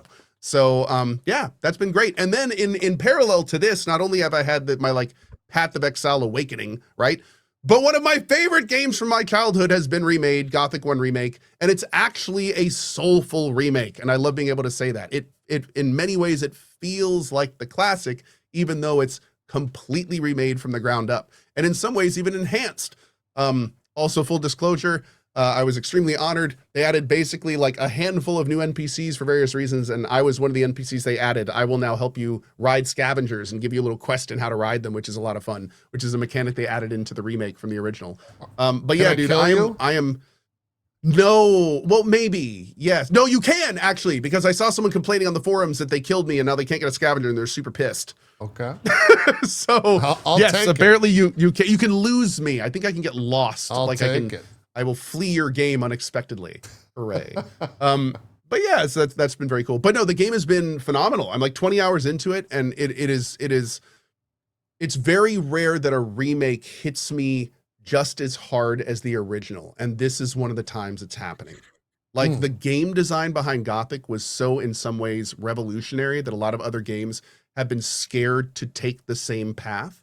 And it is so good to see them stick to their guns. And don't get me wrong, you can see in reviews everywhere, them sticking to their guns. The world was not ready for Gothic 1 Remake. It's a different kind of game. And it's been wonderful so far. I've been loving it. Cool. Yeah, I finally played and finished 007, so I won't go into it too much. But that game's pretty good. I liked it. Yeah, not a shocking take there. Expectations very surpassed with 007. I was Yeah. proud of IO for what they did with that IP, dude. Yeah, They really just good job. Stewards in the highest degree. Like, And well done. I to quantify my Bond fandom, I've seen most of the films a couple times. I kind of like grew up with the ridiculousness of Odd Job and seeing like, you know, GoldenEye and playing that on the 64. So I had like I wouldn't say a huge fondness for the Bond IP, but I've seen most of it. They do a really good job on delivering on the idea that you're playing a Bond video game. And they leave it up to the player to kind of fulfill those Bond fantasies in a lot of ways, which I think was the right approach, because it's not like you get into a car and it's like, now do donuts while firing a gun. It's more just like the player will do donuts and they will fire a gun, because that's what Bond does. That's what Daniel Craig did, and that's what this Bond is going to do. And that was like kind of the line throughout the entire game of just like, what would Bond do? Or I found myself doing things that I could see a Bond doing in a film constantly, that weren't like laid out in front of me. So that was good. I kept up worrying that it would hit that moment where it started feeling like discount James Bond. Yeah. It never But did. it never did. It never did. I couldn't have said it better. That's a great way to put it, exactly yeah. right. Yeah. I started the game being like, man, it's just going to be like, this is going to feel like Hitman reskinned. Like, am I really going to get that feeling of immersion, that feeling like I'm watching a movie? Like, James Bond is like the movie experience, right? Is it going to be able to keep up with that? And damn if it just never really stops. It just keeps building, like right up to the end. Even the last scenes are like, like I'm not even a huge James Bond fan, and I felt like one of those people that stood up and clapped at the end of the movie. Like I felt like one of those guys at the end. I literally clapped at the end. I was like, "Io, like, dude, that was awesome. Yeah. Like, I want more now." They did a really good job also making very likable characters. Yeah. Hey, Io, if you're listening, just the cover thing. Can we give that one more pass, please? I got a little Just one pissed more off pass at on the that. Are you cover. talking about how you would go into a cover, but then like press back and then come out of cover? Stand up. Yeah. My James Bond died quite a few times by just being like, "Oh, let me look." Yeah. Which For that's me, the one thing. For me, it was That's- C, because like cover or crouch was control, but the dumb gamer brain in me, crouch is always C and control. Like I always had them both bound. Whenever I would play a game, that's just what it was. And so the exact thing would happen to me, Rami. I would walk into cover and be like, great, I'm good. I'd stand up and take 5 bullets and die. Right. Yeah, that would make me. I'm just like, I'm so James Bond. I'm like diving into cover. I'm like, okay, let me get ready. I'm gonna shoot these 3 in the head, and I just go like, hello. Yeah. And it's just like sniper. That being it's like, said, to give a good thing with a bad thing, the combat in this game, like when it clicks and when you finally start understanding, I wouldn't say it happens right away either. At least it didn't for me. But when you start to realize that the game kind of wants you to be aggressive in combat and to move forward rather than be stationary, once that clicks and you start doing shit, you're like, that was fucking badass. Like, it's funny. really I cool. feel that the game actually is a lot more immersive sim than it gives itself credit for, or like that it yells at you, because you can play most of this game, or maybe all of this game. I'm not good enough for it, but you can play it very stealthy. Yes. You can really play it like you I feel like you can play it as most James Bonds. You know? Sure. You can play like the suave spy who just bluffs in. You can play like the listen, we're going in guns blazing every time. Bond. You can play every Bond. It's great. It's it was really fun. Yeah. I also am curious because chat said that I was unique in this. I found a lot of bugs. Like A lot of bugs. yeah, like just and nothing game breaking. If anything, they were the type of bug that was additive. But like almost every single level that I would start, or rather do, Yes. I had just constant bugs everywhere. And I don't know if that was like the streamer thing. This clip of you saying the bugs were additive is going to go into the developer toolkit for when QA comes back with a bug report. They're like, no, listen, yo. Well, no, it really These was. bugs are additive, actually. It was like These are great. it was like Bethesda bugs, right? Where it was Right. funny as hell when they would happen. Like I would walk into there was one encounter where I walked up to a door and I sabotaged the door. And so when you sabotage the door, you break the door handle, and then people can't use the door as a door. It becomes just a wall. And so I did that, and then I started a fight inside the room, but that was the only entrance. And so the game wouldn't progress because I was in a fight, but the enemies couldn't get into the room to fight me. Right. And so I was That's a like, bit of a what is thing. going on? Yeah. And then I like used the Witcher mode, which is his like watch thing. And there's like 8 people just running into the wall that I've locked. And so I had to go out the window, jump back in, and then jump back, beat those guys up, jump back out the window, and go back into the room. And I had one where mobs would just like walk in circles. I think, Ko, you saw the one on Twitter where he's like doing the coconut from Monty Python with the horse. Oh, yeah. And he's just walking in a circle. And he's like, this is the best guard ever. How do you take him out? Like, he's going to see you no matter what. Just fun little things like that. Additive bugs. But A little bit, we call that a little bit of jank. yeah. Just a little bit of jank. Every so often, a little bit of jank. One of the first lessons you get taught as a game designer is a blog post called "The Door Problem" by Liz England. And if you've never read that post, I just dropped it in JP's chat. Okay. But it is basically, why the fuck would you add doors to your video game? It's just gonna fuck shit up. And what you described is a perfect example of Yeah. why we do not like adding doors to video games unless we have to. Yeah, it's all pathfinding shit. So Yep. I'll definitely check it out. Yeah, all in all, though, it was a great game. Love to see more. I hope that Amazon and all that shit gets figured out and we get to see more. Yeah, that's probably the worst part about all this is they may actually try to wrestle control of subsequent games away from IO. And the hope that I don't think they've clarified that weird post yet where the guy basically said that they're going to try to pull things under. Is that you, Zeke? Oh man. Well, but basically, like, we still don't know if they mean just in a publishing capacity or in full dev capacity or what IO's role will be. And it's like, it was such a heavy-handed, weird thing for Amazon to do to make that announcement. It seemed like such an unnecessary rain on everyone's parade. It really Like, did. I don't know if they had to have some earnings call where they had to feel relevant or something, but like, that was so strange for them to like step into the spotlight they didn't earn. Hey guys, we're going to do the rest from here on out. Just a heads up. Just wanted y'all to know. Just wanted to make sure you guys knew that. It's just like, why? Yeah. Why do we want to know this? You have like a string of failures and cancellations under your umbrella. Why? Is this supposed to make us feel better? Like, Yeah. it was so weird. It was. Just, I don't know. genuinely had not seen that fall down there.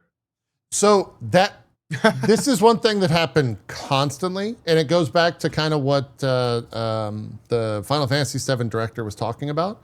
The amount of people that were in my chat, and I played this this game came out 2 weeks ago, 3 weeks ago? Something like that, like ancient by Twitch measurements, right? The amount of people that were in my stream that were like, oh my God, I never saw that pathway, or oh my God, you did that completely different than I did, was fascinating, because I would never imagine that a game like this would have that many different routes to go from A to B. It was really, really It's cool. an sim. It is an immersive sim. It is not an action game. It is a here's 100 ways to do it. The video game. I would argue the immersive sim element. Because immersive sim is more of the player figuring out the interactions, and these are very defined. Like, you pick your tools beforehand. That's all you can do in the level. Like, it's not Hitman. Arguably, isn't an immersive sim, and this is more guided than Hitman. It's like ImSim Lite, but it leans more on its ImSim roots than on its. Yeah. I agree with you. You're 100%. I will say though, I totally see. I've heard that exact thing in multiple reviews though, where especially with the gameplay variance between like all on and stealth, and the fact that you can pick your tools and how dramatically it affects it and everything. Like, they did a good job making it feel that way. where it's not like necessarily designed to be that way. Yeah. Also, But still, Yeah, it's released, good game. right? And it's so well Good done. game. Yeah. The Yeah. fact that we even consider it to feel like an in-sim is a huge accomplishment on their part. Yeah, for sure. Because For it's so sure. guided. It's like it has the flavor of an in-sim, which is notoriously harder to control, but Yeah. the gameplay of a guided game. So it's like almost have your cake and eat it too in some ways. Yeah. Just It is very well done. super fun just to walk through and see all the different things. You could enter into a room and they kind of celebrate that at one point where it's like, all right, you can fuck with everything. Good luck. I was like, hell yeah, I can. Just started doing everything all at once. That was super cool. So they know what they were doing. I can't wait to see the DLC. I did not like Lenny Kravitz's character, and the other reason I bring that up is because I think that's who the DLC is focusing on. He just really, it's like he read his lines once. I love Lenny Kravitz to death, but I did not feel like he was going his own way. It felt like he was pretty much just reading a script the entire time. Yeah, And don't get me wrong, I love Lenny, and I do just want to fly away with him, but it just wasn't quite. It wasn't quite that. I didn't really feel like an American woman. Yep. Listening to it. No, I made all the same jokes, but man, he was a little one note in his delivery. Everyone else was fantastic though. He was a little one note, was he? Yeah. Was he a little one note? Yep. Across the board, he was fantastic. Or everyone else was fantastic, I should say. Rami, we're gonna give you, because of the internet issues, you get the last words here. What have you been playing? I've What been have you playing doing? Gambonanza. I like Gambonanza. It's good. Gambonanza. Gambonanza. It's chess, but it's not chess. All I was right, gonna say it doesn't looking up sound a- like chess. Yeah, I'm looking up a fucking video. What is it? I actually played that. I like it. It's chess, Yeah. but not chess. Chess Yeah. Balatro. That's a good description. Cheslatro. Ooh. Yeah. Ooh. So 350-9230 if you need a Steam ID, JP. Yeah, No, I got it. I got it. No, you're. It's not Goon Bonanza. Rami is correct. It's Gambonanza.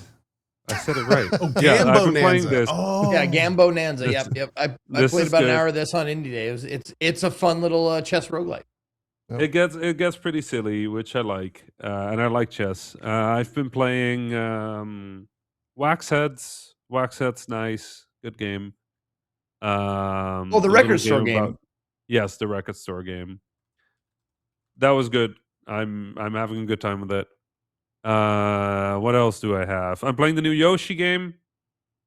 Yeah, Yoshi game, good. are you in Donkey's Yoshi camp? game good. Should that have Yoshi been higher game, than good. an 80 Metacritic, Rami? It is. It's actually. I think it's an 80. It's just a solid Okay. 80. It's All just. It's 100% the kind of game where it's just good. Well, we know Is it who phenomenal? won't be No. getting published by Donkey anytime Can soon. you? Oh. Can you name?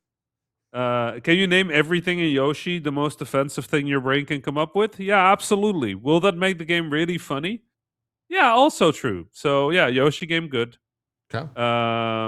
What's it called? The Mysterious Book? The Yeah, book? something like- Bookie book. The book. It's Yoshi. It's just type Yoshi. Yeah, and Nintendo it's the Yoshi will game. feed you the Yoshi new game. Yoshi.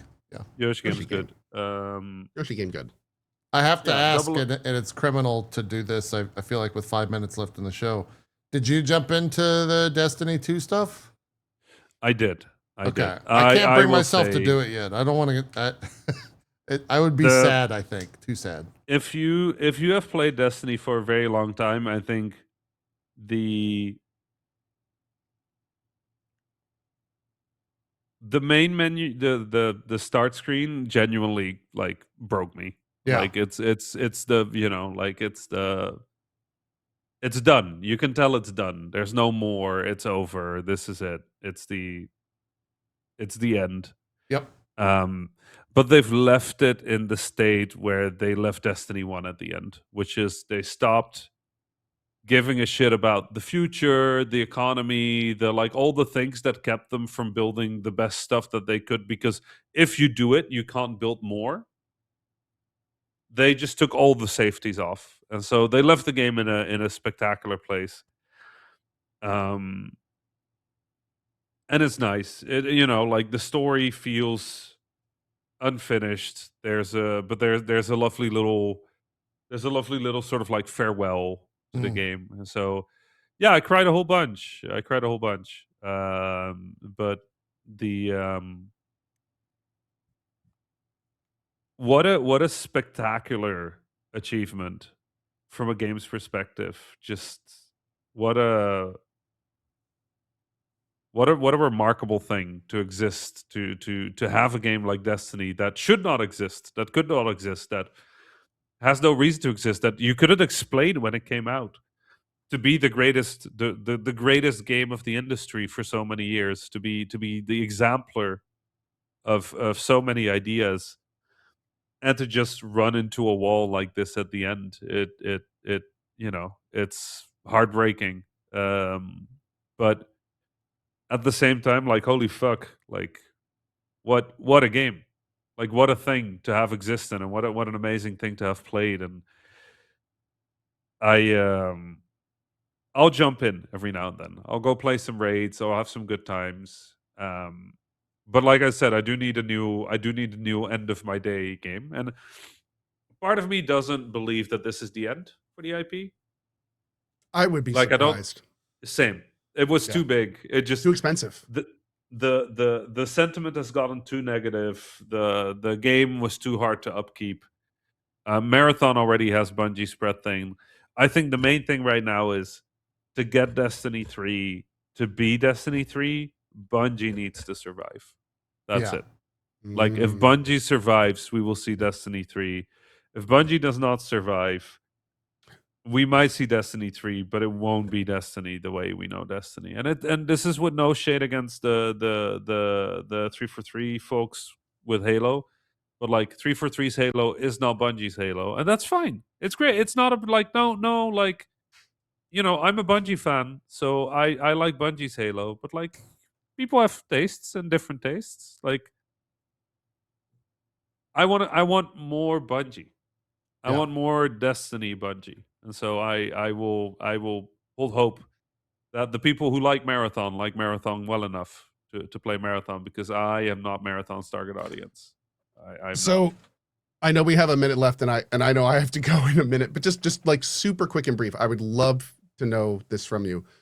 Do you see any kind? What is the future, given everything we know that Bungie makes it through this?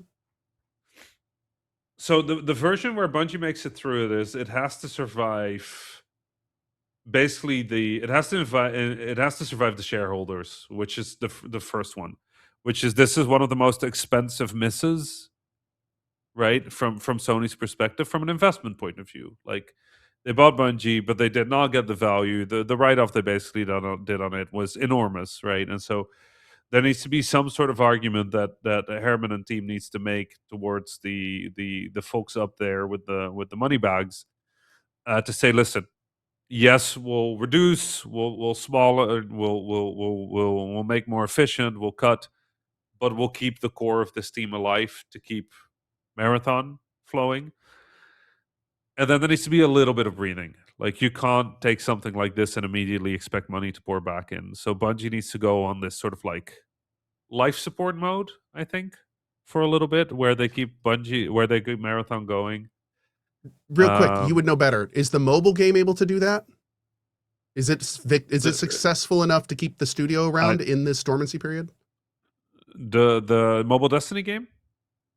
It's called Destiny Ascending or something? Yeah, it's, Rising. But yeah, no, that's Rising. that's not going to be part of this at all. Oh. So I think because it's also it's not Bungie's it is the game. IP, Oh, my bad. but it's not Bungie. Yeah. I didn't realize that. I got But it is good, right? If it performs well, it is good because it proves the IP. So in that regard, the question is entirely fair. Like, the Bungie IP, the Destiny IP, just proved its ability to ping so many people out on June 9th. But the reason they did it is because it's dead. So it proves very little. So for now, Bungie needs to rest. Destiny needs to rest. But I don't think it has to be over. It's over when it's over. I don't really believe in things staying dead in the games industry.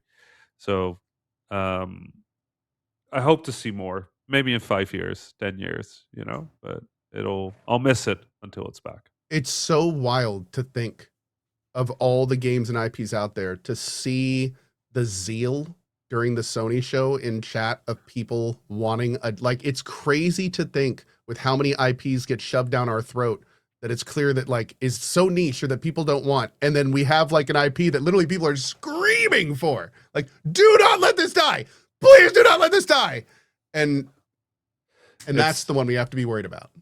I think the thing that I will say is people that aren't in the industry have the inertia at which industry moves is not like what people think. Like the thing that killed Destiny is not now. The thing that killed Destiny is 2 years back. Years ago. Right? Yep. It is How the Concord end got of made. Final Shape.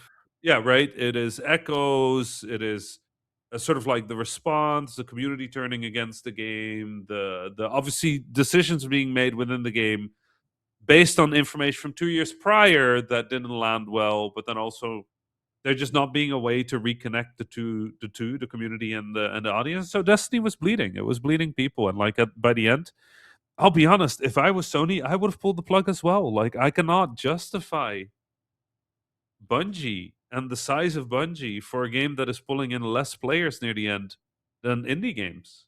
Especially without a next step planned, without a Right, landing like pad for all that hype in that community. Yeah. Yeah. Like people love Destiny, but people love what Destiny could be. And there was enough of a disconnect and there was enough inertia that the two never reconnected. And I think the community wanted faster responses that Bungie couldn't give. And Bungie wanted to make things right for problems that the community didn't agree with. And so everybody just kind of missed each other. And, you know, they missed each other 2 years ago.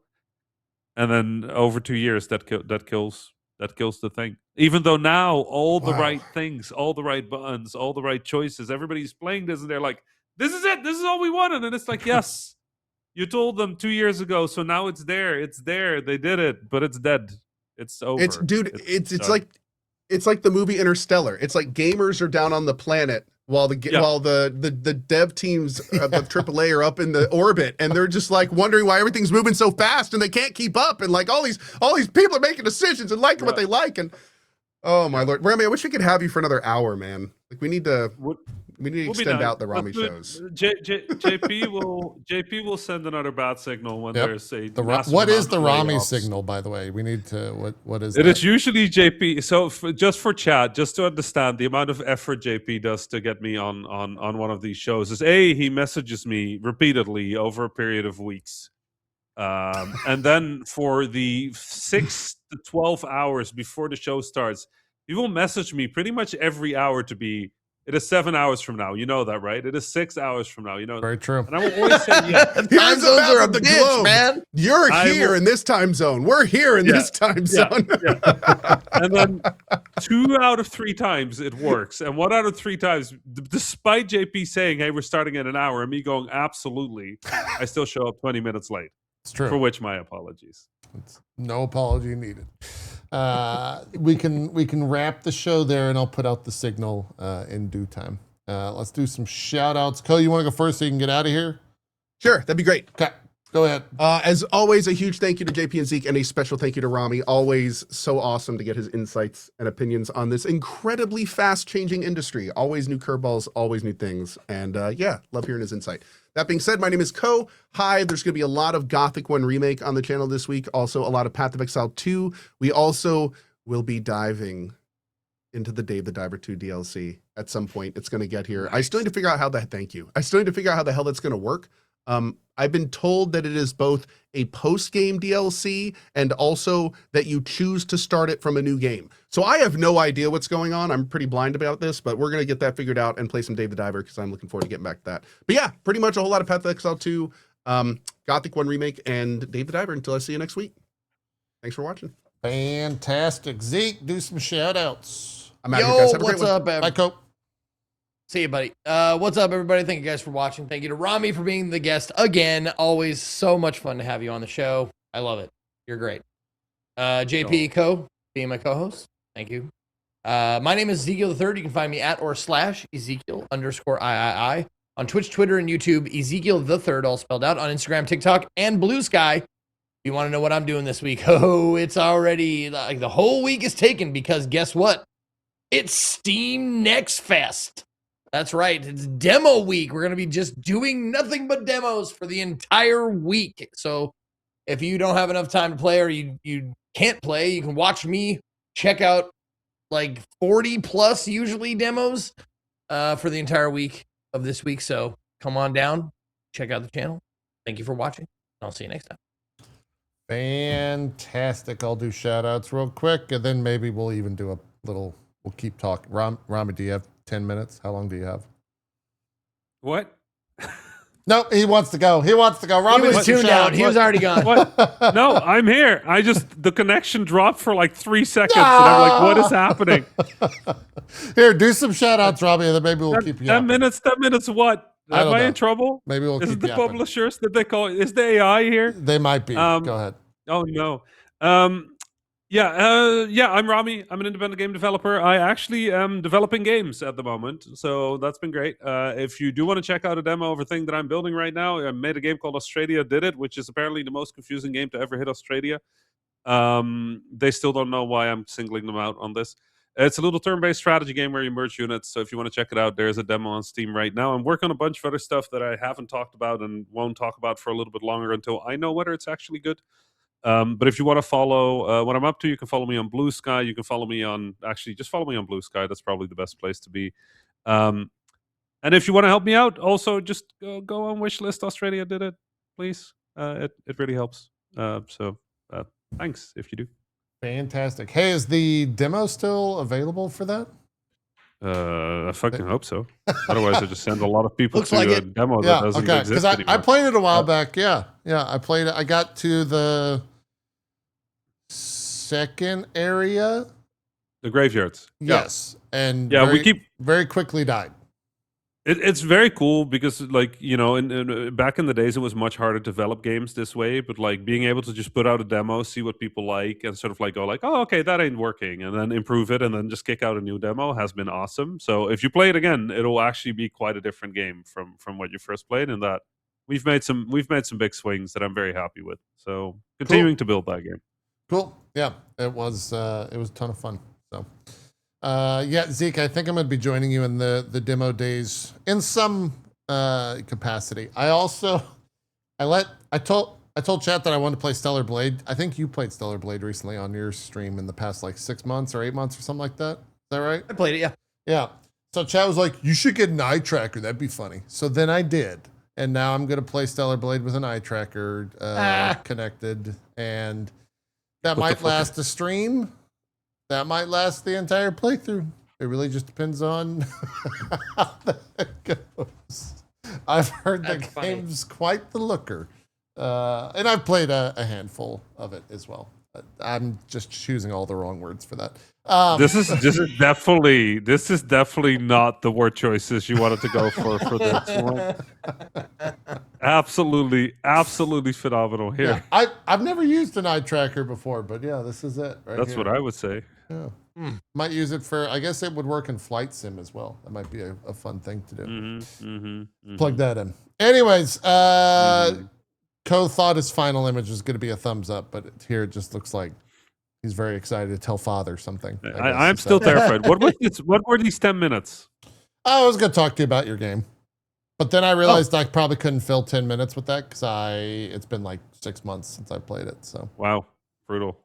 Well, look. It was a demo. Yeah, I don't recall the specifics of. Oh, I do recall this. I was actually a little bit surprised how much reading was necessary for a Rami game.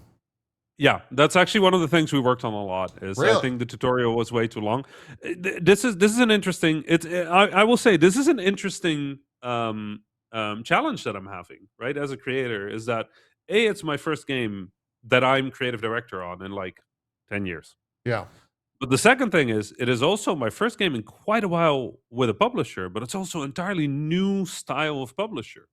Right? Back in 2013, indie publishers were like, listen, we don't know shit. You just do your thing. But the folks that I'm working with at Mystic Forge, they have like player analytics, they have like playtest teams, they have like, they have a whole suite of like information. And I'm kind of getting used to how to work with that. Like, how often do I trust myself? How often do I trust sort of like the data? How often do I trust the audience? And so it's been really fascinating to sort of like work in that. And I think from the data came back that this is a very complex game. You're merging units together. It's like a strategy game. There's enemies coming from all sides. These are not all the enemies that will be in the game. There's a lot more like variants of enemies coming in as well.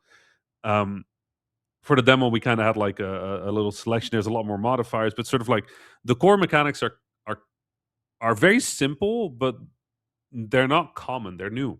Yes. And so from the data, we kept getting back like, this is complicated. This is complicated. I'm like, but you just click on the unit and then you click on the other unit and then they go and they smooch and then a new unit, right? Here's the thing though, Rami. Right. You have to fucking read for that. That's the problem. And so from the data came back that this was complicated. So we wrote a big ass tutorial. And then we put the demo out, and I always felt a little uneasy about the tutorial. And I'll be frank, I think the publisher as well, but this is what the data said. And so we followed the data. We made a big ass tutorial, and then everybody fucking hated the tutorial. Every single person. I hate the tutorial. Everybody hated the tutorial. Nobody liked the tutorial. We're just sitting there being like, all right, maybe tone it back down a little bit on how much we trust the data on this one. So the new tutorial is like a third of the size, and it's just like, okay, click on this one, then click on that one, then they become a unit, and then shoot at these things, and then fucking figure it out from there. We trust it, like, which is more my style, right? Like, I don't make games where I'm like, I like to trust my audience, and so I kind of went back to the publisher and I said, listen, no matter what the data says, here's a call I'm making. We're gonna trust the audience. And yes, there's a little bit of UI stuff that I want to improve because even if you trust the audience, some of the mechanics are just take a little bit of getting used to. But I don't want to hold people's hands. It's just not my style, and I did it because I was kind of starstruck by all the information I got, and I'm just like, no, fuck it. Like, click the thing, and if you click the wrong thing, you fuck your run, start over. It's fine. It's a video game. 100%. I feel like failure might be the best teacher there. Yeah. And then another thing that we're kind of like playing with right now that is very exciting to me is that the game is very good at punishing you, but I want the game to be a little better at celebrating you as well, right? Like right now, if you fuck up, the game is just like, oh, hey, you messed up, you're dead now. Yeah. And I kind of want to have the thing where you're like, you do something good, and the game is just kind of like, damn, son, okay, that's nice, well done. And I don't have enough of that energy in there, so I want to put a little bit of that there. But it's I think it's getting better so fast. Let me know what you think if you play the new demo. But it's definitely something that people haven't played before, and that makes me very proud, and it makes me that makes me very happy. It's not like people can go like, oh yeah, it's this. It's like no, it's not. Yeah. I don't know if this is what you were going for, and maybe you've heard this in feedback or whatever, but very much had XCOM like 2 vibes in terms of what I wanted from the trial and error, and like the explanation was so much that I was just like, no, let me just fail horrifically, and that's 100%. How I'll learn. Yeah, 100%. And it's on me. That one is on me as creative director. I have to take responsibility. I was dazzled by all the beautiful dashboards with all the little numbers, and now I'm just like, no, I got into this not because I just believe the data. I have opinions about things, and if you play a game of mine, I want you to know that I trust you, and that if you fuck up, I trust that too. Like, it's you. Like, you play the way you play, and if that means running into a wall 100 times, I want there to be place for that. And if that is, listen, I want to play very carefully and take 20 minutes thinking about my turn, that's fine too. But I'm not going to stop you from fucking up. That's the fun. Yeah. And building really wild merges. I think that's my favorite part. It's just still people coming back to me with like, have you ever merged, a Stormcaster with a rocket launcher with this upgrade? And I'm like, what happens? And they're like, let me show you. And it's just the Some- entire field turns into thunder, and I'm like, Some wild permutation. Yeah. That's okay. fun that Yeah. exists for sure. Yeah, I'm having a lot of fun with it. Cool. Have you checked that out yet, Zeke? Have you played the demo for Yeah. it? You Oh, did? yeah. Okay. I played the demo, yeah. Yeah. You probably read.